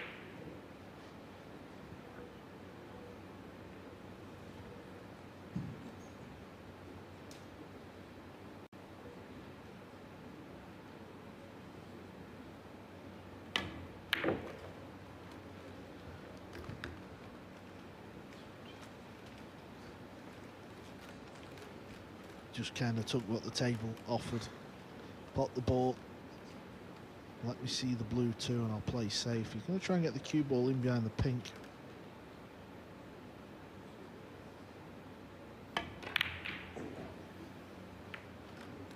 Looks a little close to the scratch, but it stayed dry.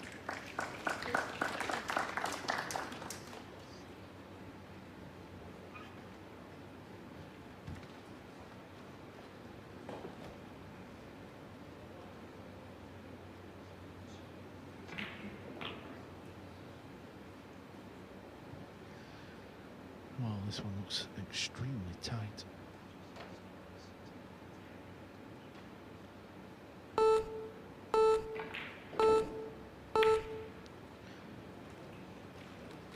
Done well there, Michael. He really has. What a shot. Yeah, he was so effective with his potting and his breaking earlier today against Pelovanovic, but when it came to the tactical exchanges, he was an absolute top drawer in those as well.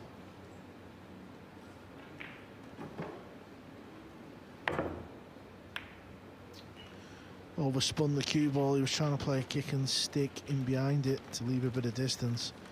That is not the shot he intended.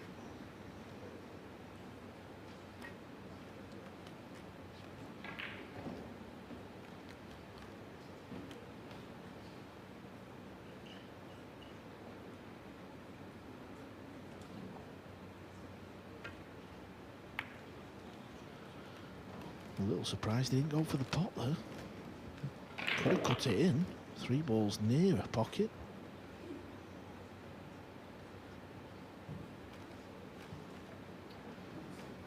I wonder why he's not gone for the pot. Extension called.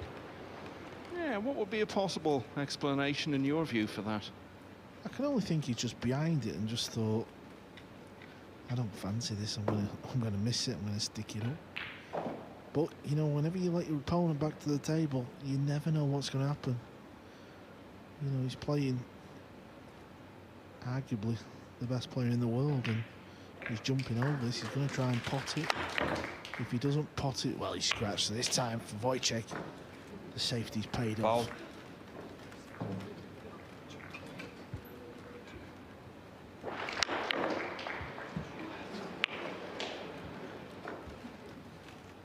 Start the shot clock. The lunge of frustration with his arms there. He realised what had happened.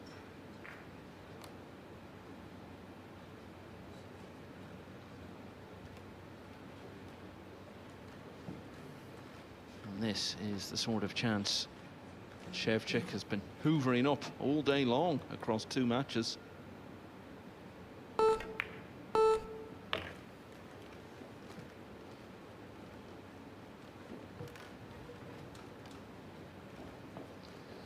Spoke earlier about his run to the semi-finals of the World Championship last year. He ended the campaign of Shane Van Boening along the way, and in the end he was only 3 racks away from getting to the final.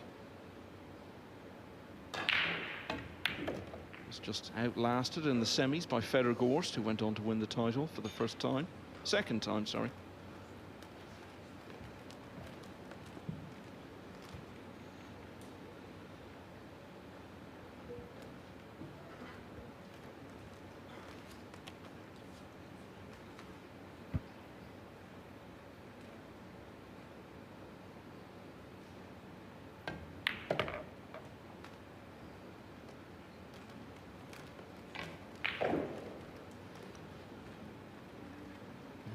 Talk about these guys making an impact at an early age. Gorst, of course, was world champion at 19.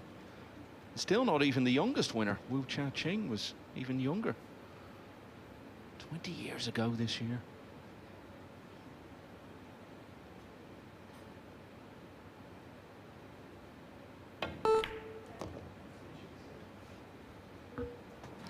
Yeah, they talk about Luke Littler in darts, but Wojciech was 16 years old when he won the World 9-Ball Championships. Engine called. Live on Sky Sports. You say 20 years ago, Michael? Yeah, 2005.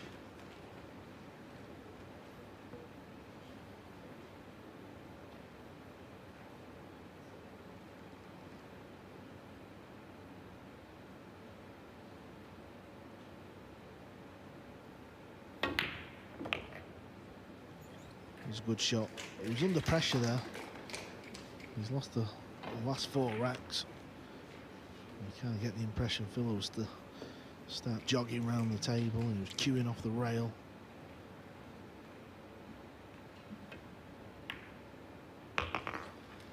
Yeah, absolutely. A timely intervention.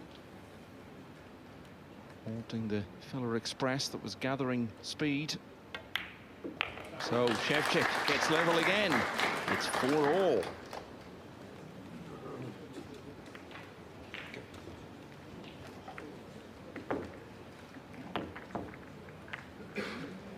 So let's see what's happening over on Naoki Oi now 7-3 in front against Ro8. I think Oi would have gone into this match as favourite. He's significantly more experienced.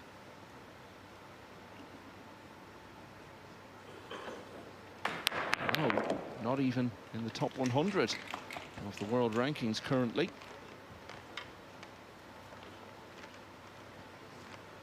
Clearly that's going to change after this week.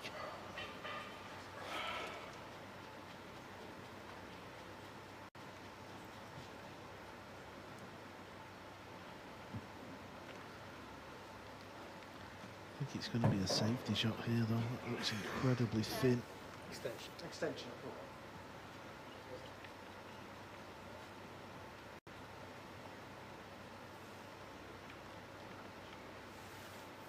He's going to try and use the 3 balls in the middle of the table to try and lay the hook. It's all about speed. Did he get there? I think he might just have got there with the purple. Keep you posted, as always, on table 2. Well, Szewczyk has only made the one in the side once out of 4 breaks so far. He's got it this time. Where can it take him? Yeah, and he went over to the other side. He watched Joshua. A little bit of a coaching tip there. I thought I'll have a bit of that myself.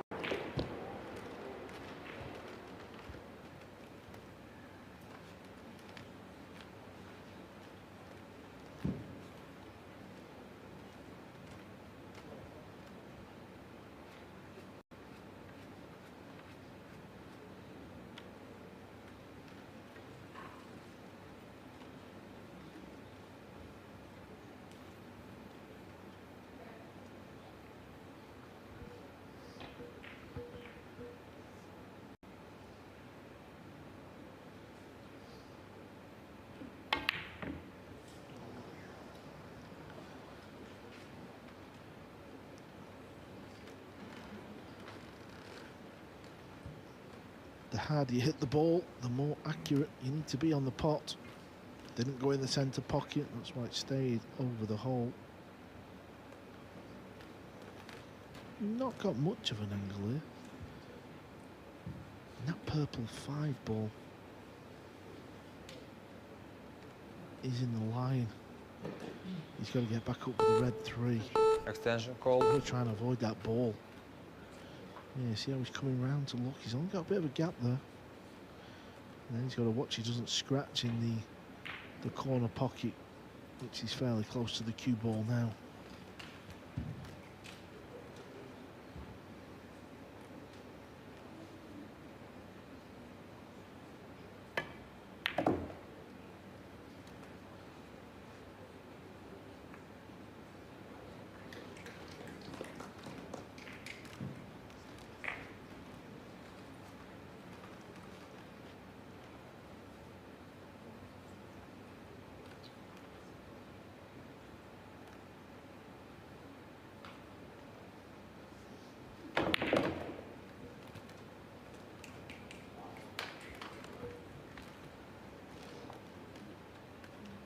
As I said, he didn't win any of the matchroom tournaments in 2024, but did win a couple of ranking tournaments, and decent ones, although they were smaller than this sort of level.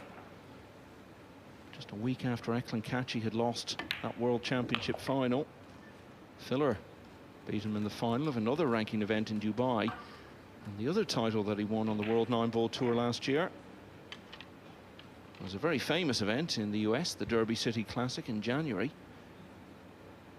He won that in a Hill final against Pius Labutus. And that is who he will play in the semi-final tomorrow if he gets through.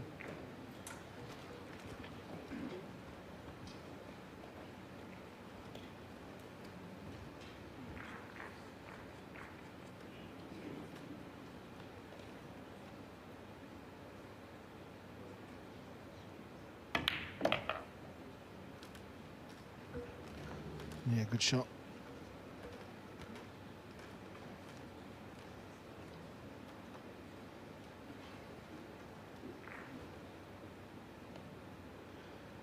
Watch the cue ball here, he's digging right into this.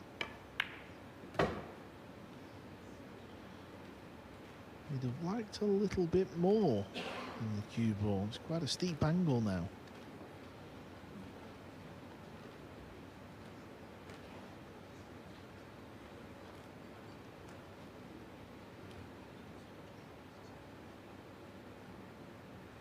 Would be unlike Filler to scratch, but it is on.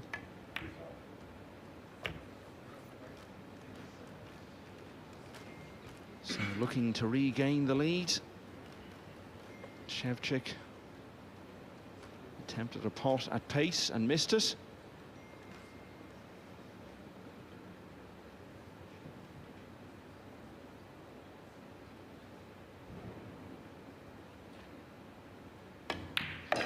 Filler has ultimately made it count. That's 5 of the last 6 racks now for the German. He leads 5-4. Don't at you with a brand new hit.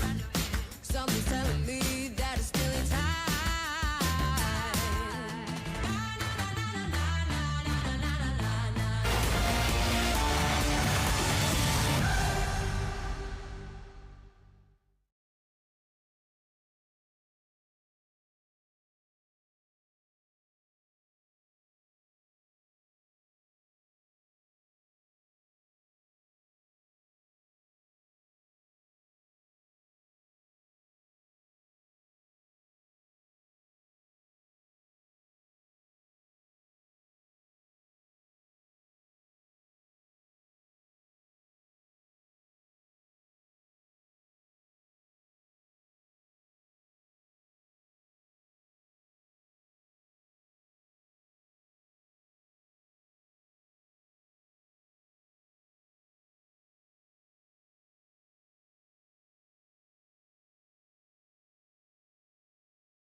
Quarter-final night in Sarajevo at the 4th European Open. Pius Labutis of Lithuania and Poland's Daniel Maciol clinched their semi-final places quite some time ago now and are just waiting to see who they're going to play.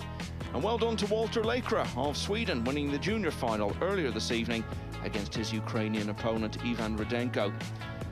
In the main event, Naoki Oi leading 7-4 now on table 2 against Lo Ho Sum. Joshua Filler ahead against just by a single rack at 5-4. Oi back at the table, looking to get within 2 of a place in the semis. Yeah, and if he gets this shot right, he should well get himself within 2. It's quite thin, this. He's got to get into it with left spin. Oh, it just wobbles in. Yeah, not to the world, so it looks like he's going to get to 8. We shall let you know. Oh, the cue ball's going to go in the top left pocket there from Josh, but it got kicked and that stopped it going in. That's the shot he's faced with. He can't pop the ball, so unless he kicks it in.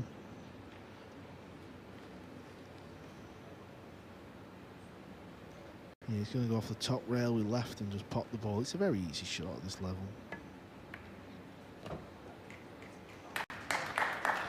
This is not an easy shot, however.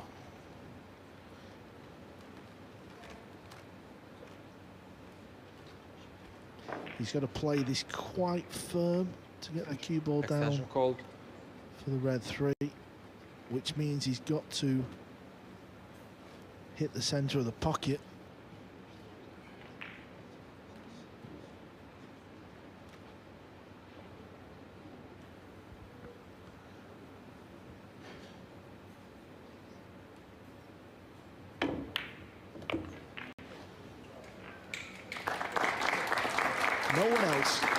gets into the cue ball as good as Joshua Filler.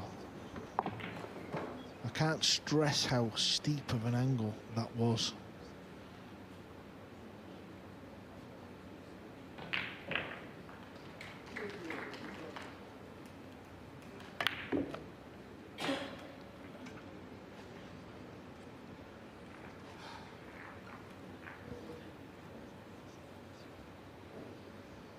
Starting to step it up a bit. He's had one break and run already.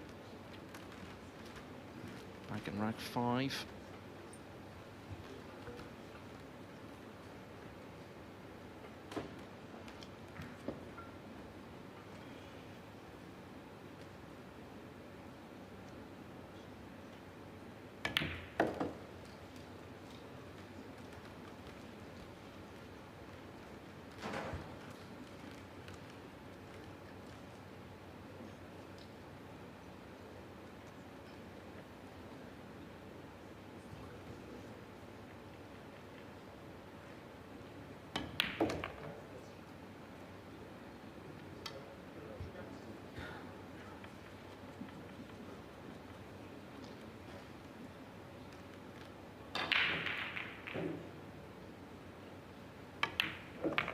I don't think there was any real doubt coming into these quarterfinals that Joshua Filler had emerged as the clear favourite to win this title. That was thrown into a bit of doubt when he was 3-0 down.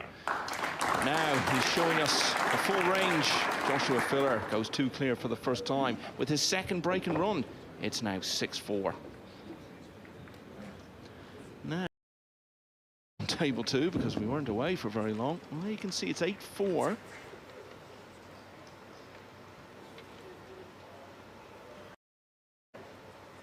Whatever happens now for both of these players to the matchroom calendar for 2025.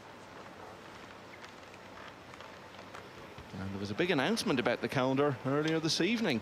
The inaugural Florida Open will be played in just before the US Open. It'll be at Caribe Royale in Orlando, where we were for the Mosconi Cup just before Christmas. And Carl, if they get anything like fans in for the Florida Open that they had that week, that is going to be a very special event. Yeah, great week, wasn't it? Great venue. And the pool scene in Florida is very, very strong indeed.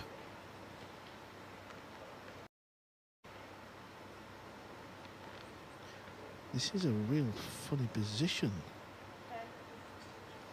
where this blue 2 ball has landed. I'm sort of looking at it thinking, what shot do you play?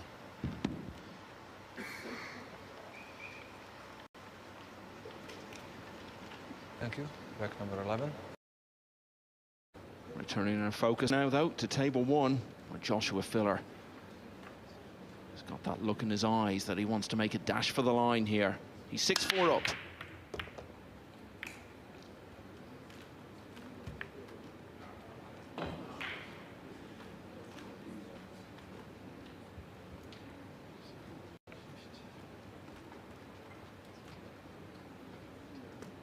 Well, he seemed to think he was going to get a chance to pop the 2 and then just paused on his way back to his chair and noticed that things had run against him a little. Just explain, Carl, to those who aren't familiar with it, what that little racking device is for that the referee, Almedin Hodzic, was just removing there. Yeah, it's a very thin piece of plastic and it's in a diamond shape and it's got holes in it. You can just see the marks on the table now near the blue 2. The top one and the bottom one, they line up with the holes in the diamond, and all the balls sit in the holes and it gives you the perfect rack. It means all the balls are touching each other. So for whichever player breaking, everyone gets the same rack, because if there's a certain gap somewhere, it can mean that the balls don't break out very good. It's what we call a slug rack. It's actually a real cool device that's been invented. Yeah, you might think that putting that there would make some of the balls jump in the air, but it's so impossibly thin. If you've ever held one in your hand, you'll know it's so thin you almost can't believe it's there. Yeah, and also on top of that, Michael, if you've never held an American pool ball in your hand, you don't realise how big they are. To put it into context rather, the Q-tip ranges from like 12 to 13 millimeter thick, the tip of the cue.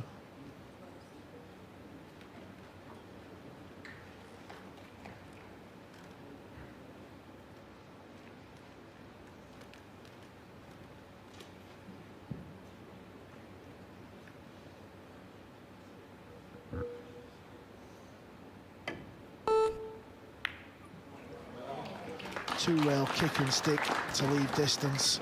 He knows he's left the two ball long, but he also realises it's not easy. Watch the cue ball off the second rail. Kick and stick.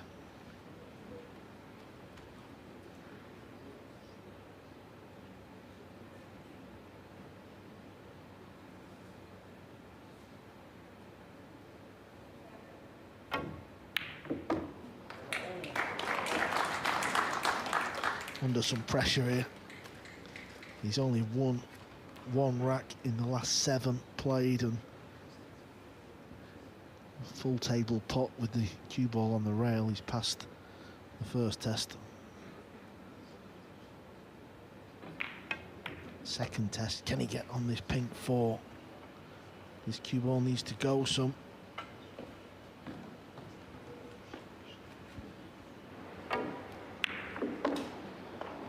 Not going away in this match, and though we've been talking about Filler stepping it up, let's not forget Szewczyk's confidence must be on a real high after how well he played against Pelovanovic earlier today. Silenced the crowd, really.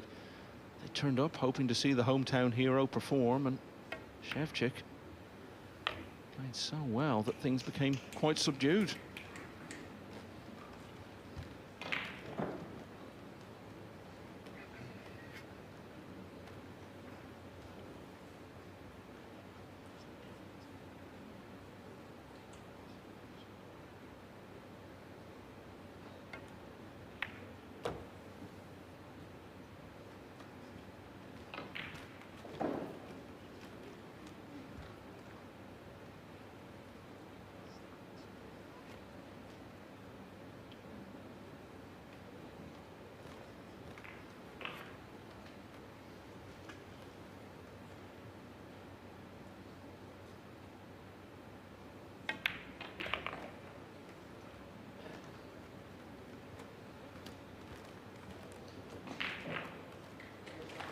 Low host Sum has just got back to 8-5 down against Noyuki Oi.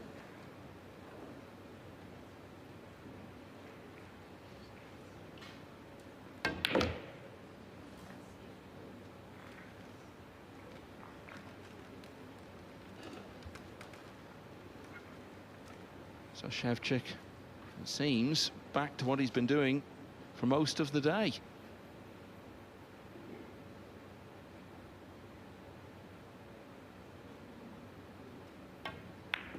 He efficiently goes about the business, mopping up the chance he was left.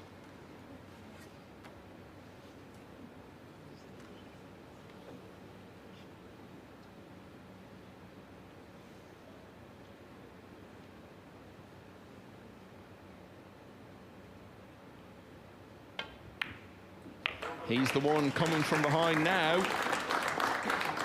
And that leaves him only one behind. It's now 6-5 to Filler.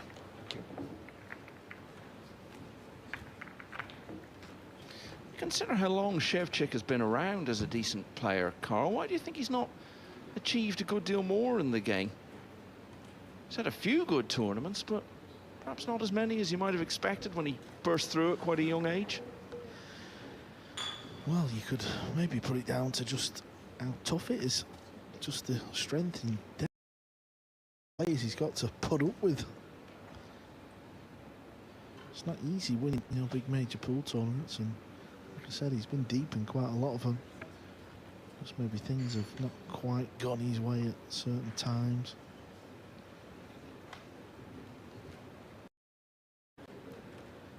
He had a fantastic run, didn't he, in Saudi Arabia, at the World Championships last season.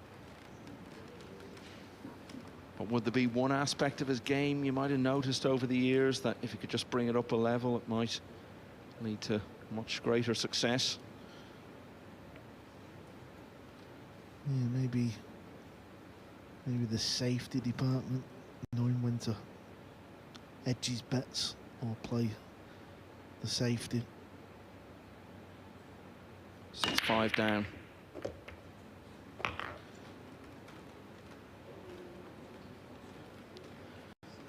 Maybe it's things like that. Just bad timing, no shot on the blue too. This is part and parcel of being a 9-ball pool player. You're not going to break and keep getting dollies. You're not just going to keep all landing over the pocket. You're going to have to be tested in all aspects. Safety, jumping, kicking, the push out. Here we have the push out now. He's going to make a decision where he rolls the cue ball here. Push out called. Yeah, you've got to tell the referee. That was Wojciech, who you heard say push out.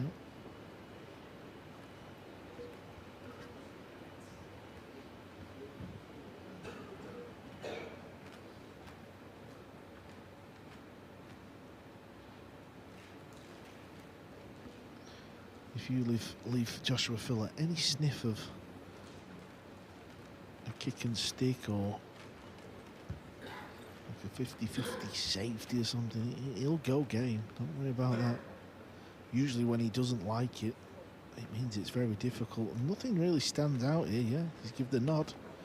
He doesn't like it. He sees no percentage safety kick here at all. The only thing I can think of, oh, he's going that way, okay.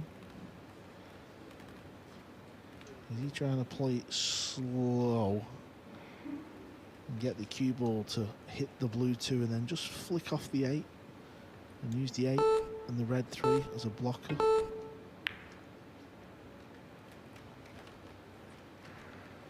That's what I mean. You might think good shot, but he'll be in some trouble when he comes back to the table. Possible bank shot in the side, but that would be very Johan Chua-like, very attacking.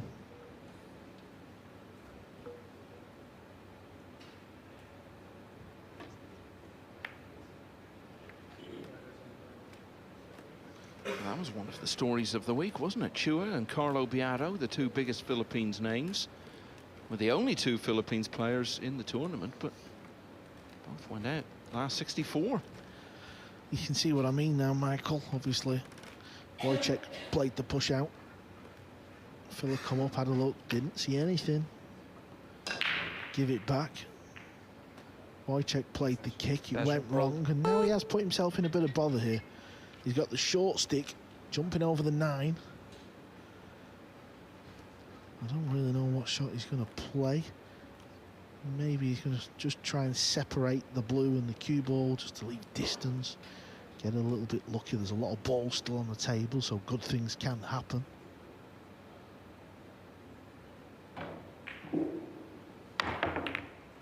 Yeah, he's actually hit this really well. He's absolutely nailed the cue ball where he wanted. He hit low side of the blue 2. Beautiful jump shot.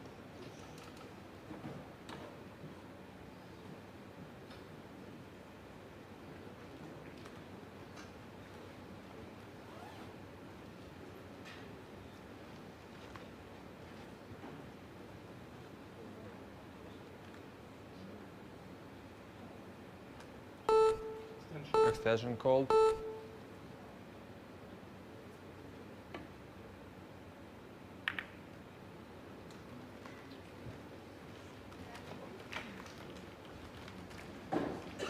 You were talking about how you came from 8-ball, Carl. So when it came to the tactical side of the game, obviously you were coming to 9-ball a bit late and you had to learn about all of that. But was it a case of learning from someone? Or did you just have a natural instinct for it? Or was it simply a case of just learning all the tactical permutations by just playing a huge amount of racks of 9-ball? Yeah, you just go through the motions, and for me, my strength was more the potting and kind of going game, more attacking, and everything else kind of got left behind. But listen, the more matches you play and the better players you're playing against, and I actually feel like if I played now, it'd be better than ever because I've watched that much pool over the few years. And you've learned so much from me, of course. Absolutely. Good bank, but cue ball's going nowhere. But have you seen players who were really good at the breaking and the potting and the run-outs, but just never made it because they could just never get their heads around the tactical side? Yeah, I feel like Sanchez Ruiz was one of them, to be quite honest. I think he's really come on in the safety, and I think the man at the table as well, to be fair. There's no one better than knocking the ball in the pocket than Filler and running big packages, but even the last sort of 2 to 3 years, his safety game seems to have come on leaps and bounds. Was there anyone who just never got to that stage, who just couldn't ever quite grasp the tactical aspects of it, and as a result missed out on having a good career? Because obviously those guys got there in the end and had great careers. Yeah, there is a name that stands out, to be fair. British player, I think. Imran Rashid seemed to play the game for such a long time, obviously way before I come on the scene, and the other Brits like Chris Melling, Darren Appleton. And Imran, good breaker of the balls, good potter. But the safety, you always felt like when you played him, if the balls went scrappy, you just always felt like you'd have the better hand. And that was common knowledge. That's not just me digging him out here live on TV. You're going to get me in trouble, Michael. Ah, that's the idea.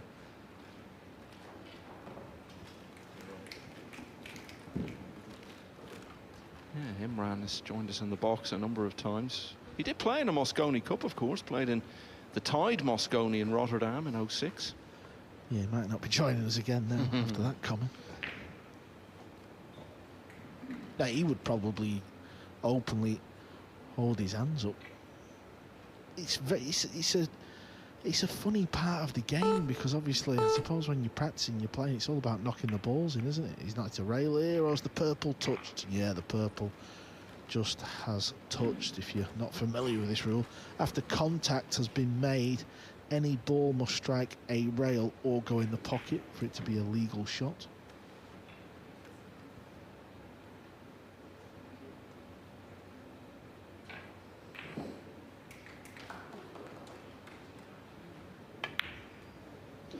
The purple 5 did make contact with the rail, but the headline from Szewczyk's shot is that he's left Filler a chance to go too clear again.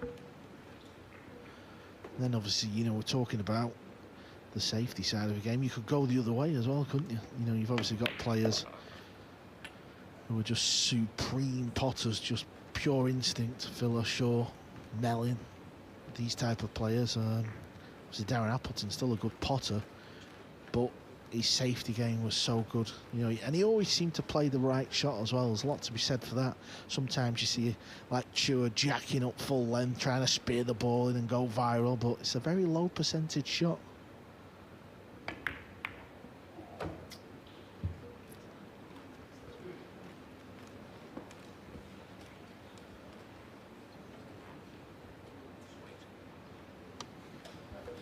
Okay, Filler 6-5 up.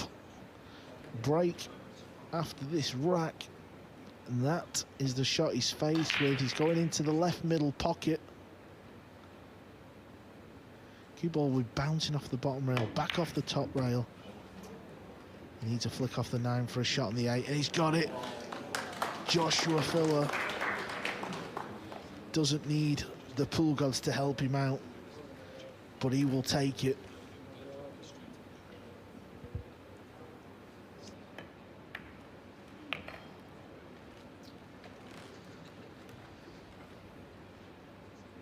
Szewczyk closed to within 1, but Filler restores the 2-rack gap, and he only needs 3 more to make the European Open semi-finals for the second time. He leads 7-5.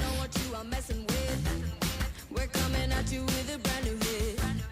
Someone's telling me that it's still in time.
Saturday night in Sarajevo, the capital city of Bosnia and Herzegovina, which has really made a lasting impression on those of us lucky enough to be here for the 4th staging of the European Open. First time it's been here after 3 years in Germany.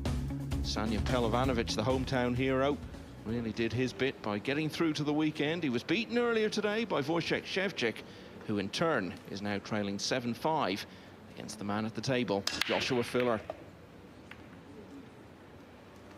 It's another one not going in the side.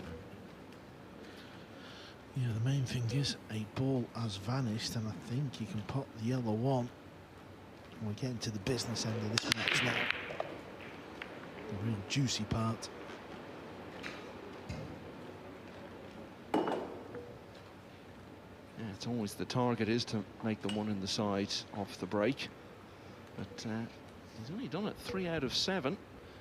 As you say, though, this is a good second prize.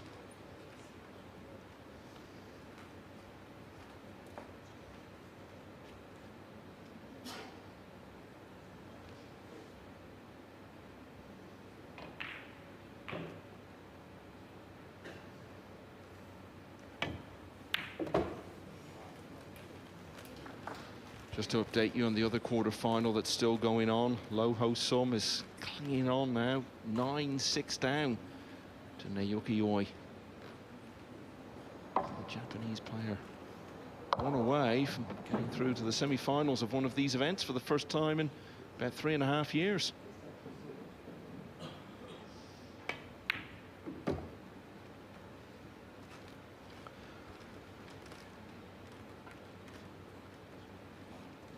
Yeah, the yellow one ball from Josh was the key shot in this rack, and it's the key shots where he excels. He knows certain shots in the rack are pretty much going to be the rack for him. That's how good he is. It's just a case of connecting the dots now. Don't do anything silly.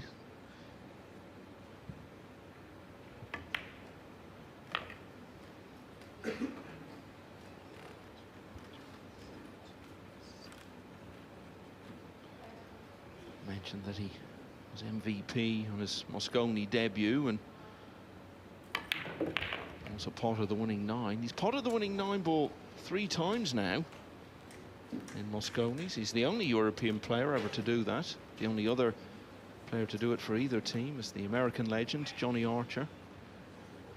You know, only 27 years of age and so many landmarks and records that he either already has or has a share of, and so much time. You just wonder how high up the list of all-time greats he'll be by the time he finishes many years from now.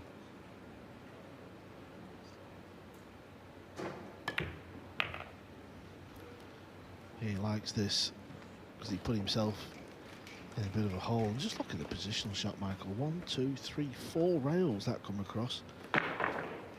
And it's just landed perfect on the 8. A lot of players could have ended up on the other side of the table, though.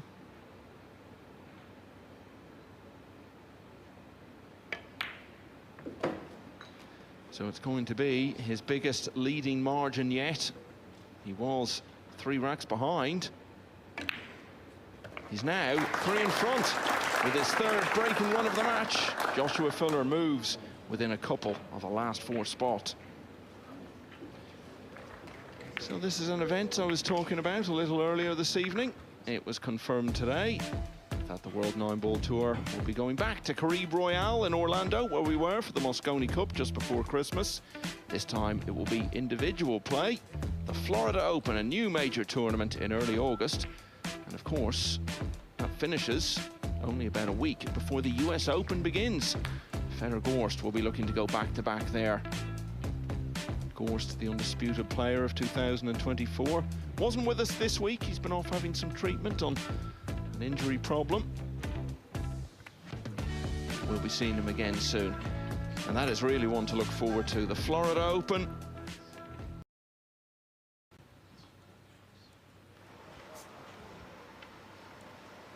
Now back over on table 2, Naoki Oi. He's just looking for one more to take his place in the semis. Oh, and he's missed the combo. So Ro8 survives for now. Another missed one ball, Michael. I'm sure you're going to let us know the stats in a second. Well, he's only made it in the side 3 times out of 8 now. If he gets through to the final, will that be something he'll spend a lot of time tomorrow morning working on, or can you really remedy it that quickly? Or is it just a case of going out and hoping it turns out differently in the semi if he gets there? Yeah, often, I suppose, if there's a different referee, you know, sometimes that can have a small part to play in it. It's hard to kind of just change the momentum of the break if you start off in a few dry breaks. This looks a good cue ball, though. Yeah, it is. Yeah, usually if you start off with, I'll say 2 out of 3 dry breaks, that form seems to continue. We've seen both players swap sides on the break in this match. No one's had major success.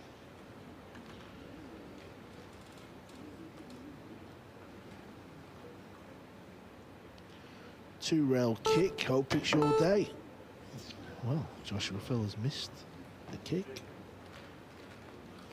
Foul. Just shows you what playing good safeties can cause, though. The fact that he got a cue ball welding on that purple ball has helped him get ball in hand. Shot clock, please. You know, he was 3 up, so he's only won 2 racks, hasn't he? Kind of 8-2 in the last 10 racks, so if he can run the table here with a break and be at 8-6, he's well and truly still in this match. Yeah, he's got a better percentage going in terms of making the one in the side off the break. 50%, 3 out of 6.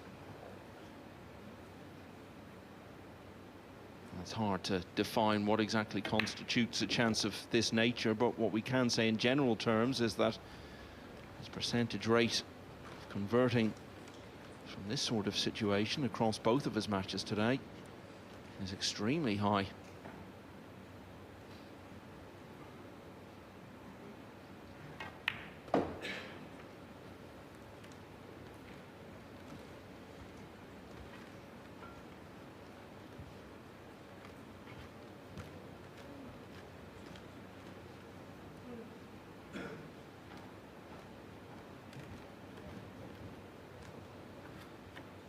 Looks like Ro8 has got another one back, so he's now only 9-7 down against Naoki Oi.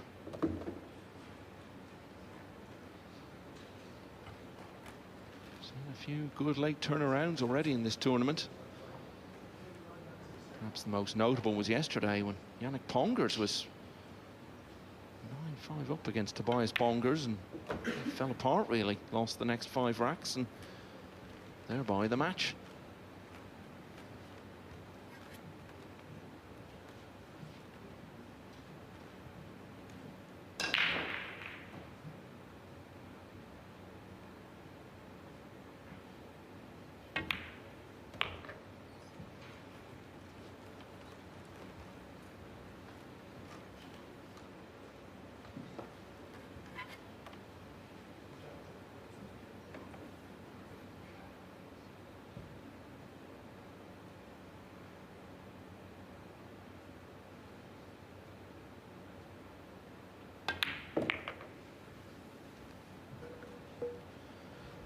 Yeah, that's fine. He can drop this in the centre.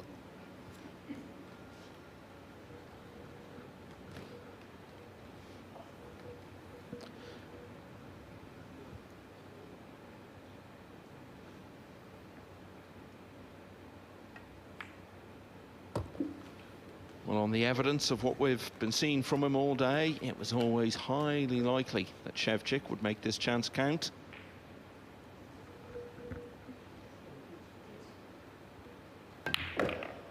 And he's still right in the running here. Only 2 behind at 8-6. It's actually quite similar to the semi-final he had at the World Championship against Fedor Gorst, where he just kept clinging on and clinging on What he needed, though, was the big late burst to overtake Gorst, and that never came.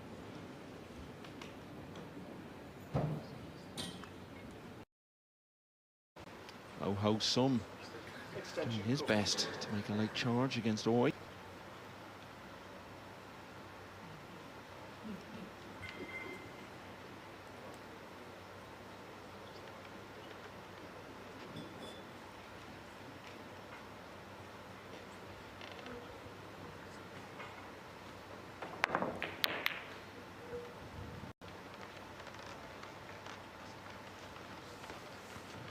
Well, Oi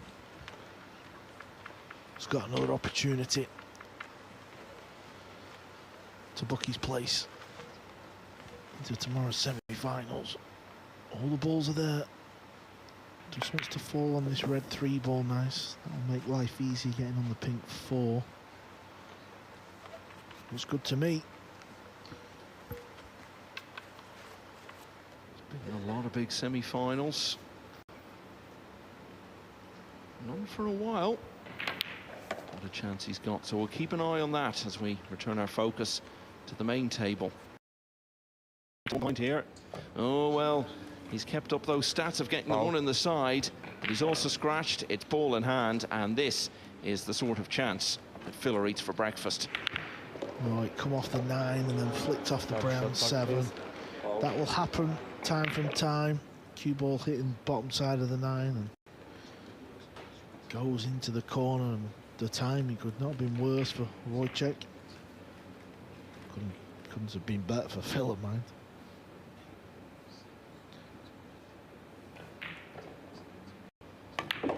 It's all about the pace, this shot. Little light. Oi, he's been in a US Open semi-final. He's been in a World Championship semi-final. He's been in 2 World Cup semi-finals with Japan. And now he's in the semi-final Open. And he will be the only non-European player in the last 4. He has defeated Ro8 of Hong Kong in the All-Asian Clash 10-7. Now Oi goes through to the final day's play. 2 wins away from landing a major title. Daniel Maciol of Poland will be next up for him.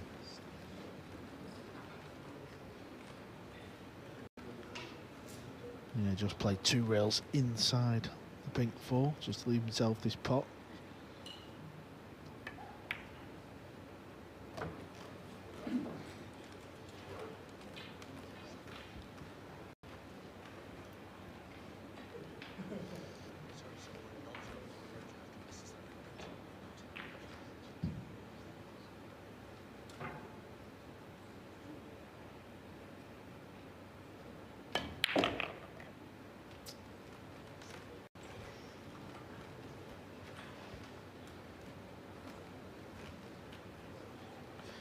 Yeah, you could hear Josh make a bit of a noise as if he wasn't happy with where this is finished, but looks pretty good to me.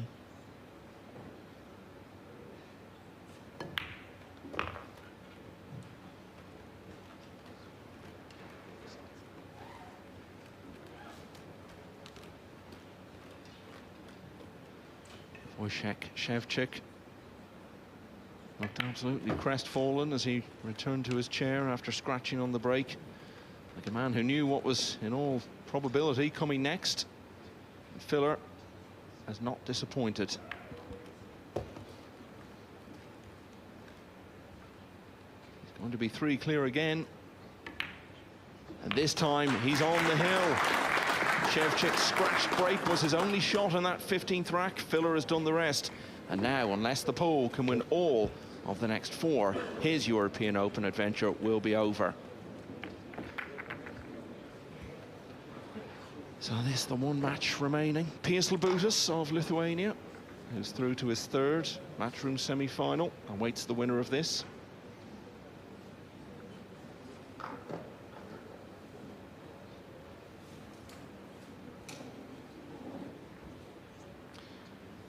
Normally when we see Joshua Filler involved in these big matches, Carl, Pia, his wife, is a very good player herself, is watching. Is she not here this week? I've not seen her at all. Not seen her, but I did see I'm sure there's a ladies event on in America. I'm not 100% on that, but I'm sure I've seen some social media posts, or if there is, I'm sure Pia is over there competing herself. Yeah, they're the results from earlier. Pia Slabutis defeating Duong Kwok Wang 10-6. So for the third time, Duong has got to a major quarter-final and gone no further. Daniel Maciol was also in his third major quarter-final, but he did succeed against Tobias Bongers, winning 10-6. They were the results earlier, and of course we've just spoken about Oi. And well done to young Walter Lekra, taking the junior title back to Sweden. Filler needs one more. He's got the one in the side. But he's no look at the blue too, so a bit of light at the end of the tunnel for Wojciech. Called. He will get back to the table. Let's see what push-out Filler's going to play. Nice break. You see the cue ball out below the 9.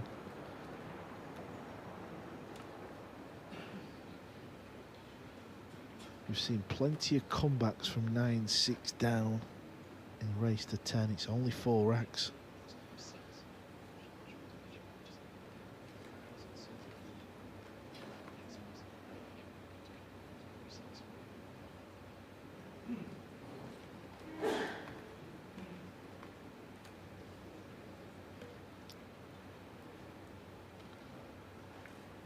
Well,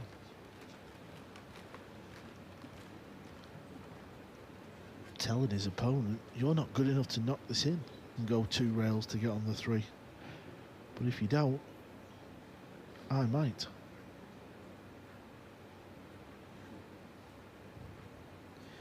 I wonder if you could play off the left edge, try and bank the 2 off this rail nearest, and then get the 2 on that top right rail, short rail, and then swing the cue ball around the table, leave big distance. He's weighing it up. He looks like he's attacking this ball. You can see the way he's striking the cue ball here. A lot of venom, a lot of anger.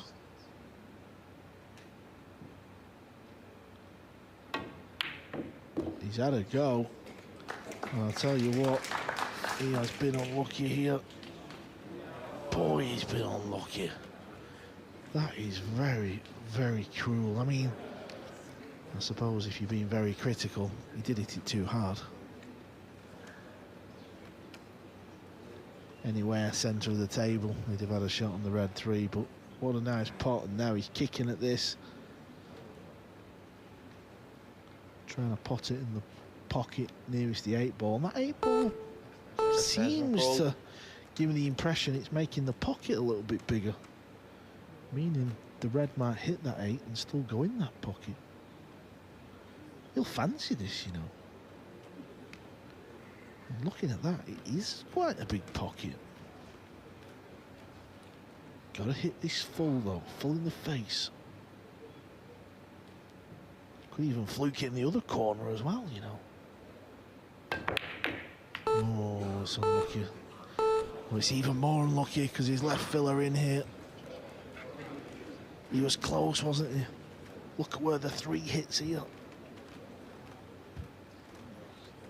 Although he won't be waving the white flag just yet, Wojciech Szewczyk, I think it's fair to say, will not be expecting that he's going to play another shot in this year's European Open. Yeah, for Wojciech, who started off out the gate, he won the opening 3 racks. And Filler's done what he's done to many a player. If he puts these 5 balls, he's gonna have done a number on his opponent.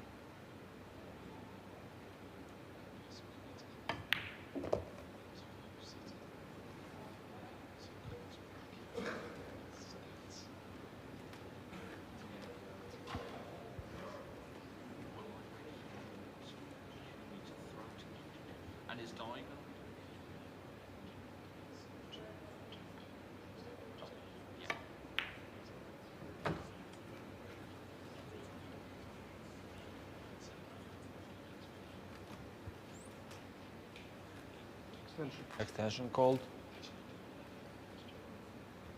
It's been good to him this tournament. Got to the quarterfinals in the first year, semi-finals the next year.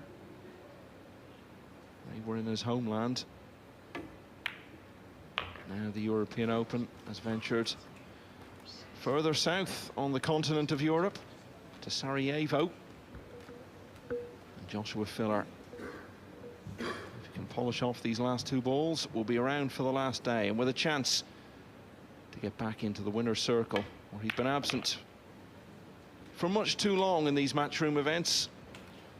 Wojciech Szewczyk played so well against Sanjan Pelovanovic earlier today. He started off magnificently in the quarter-final, but Joshua Filler has won 10 of the last 13 racks. He has beaten Wojciech Szewczyk by 10 racks to 6. He will be back tomorrow to contest the semi-final against Pius Labutas, and there's no doubt Filler will enter the last day of this tournament as the favourite to walk off with the trophy.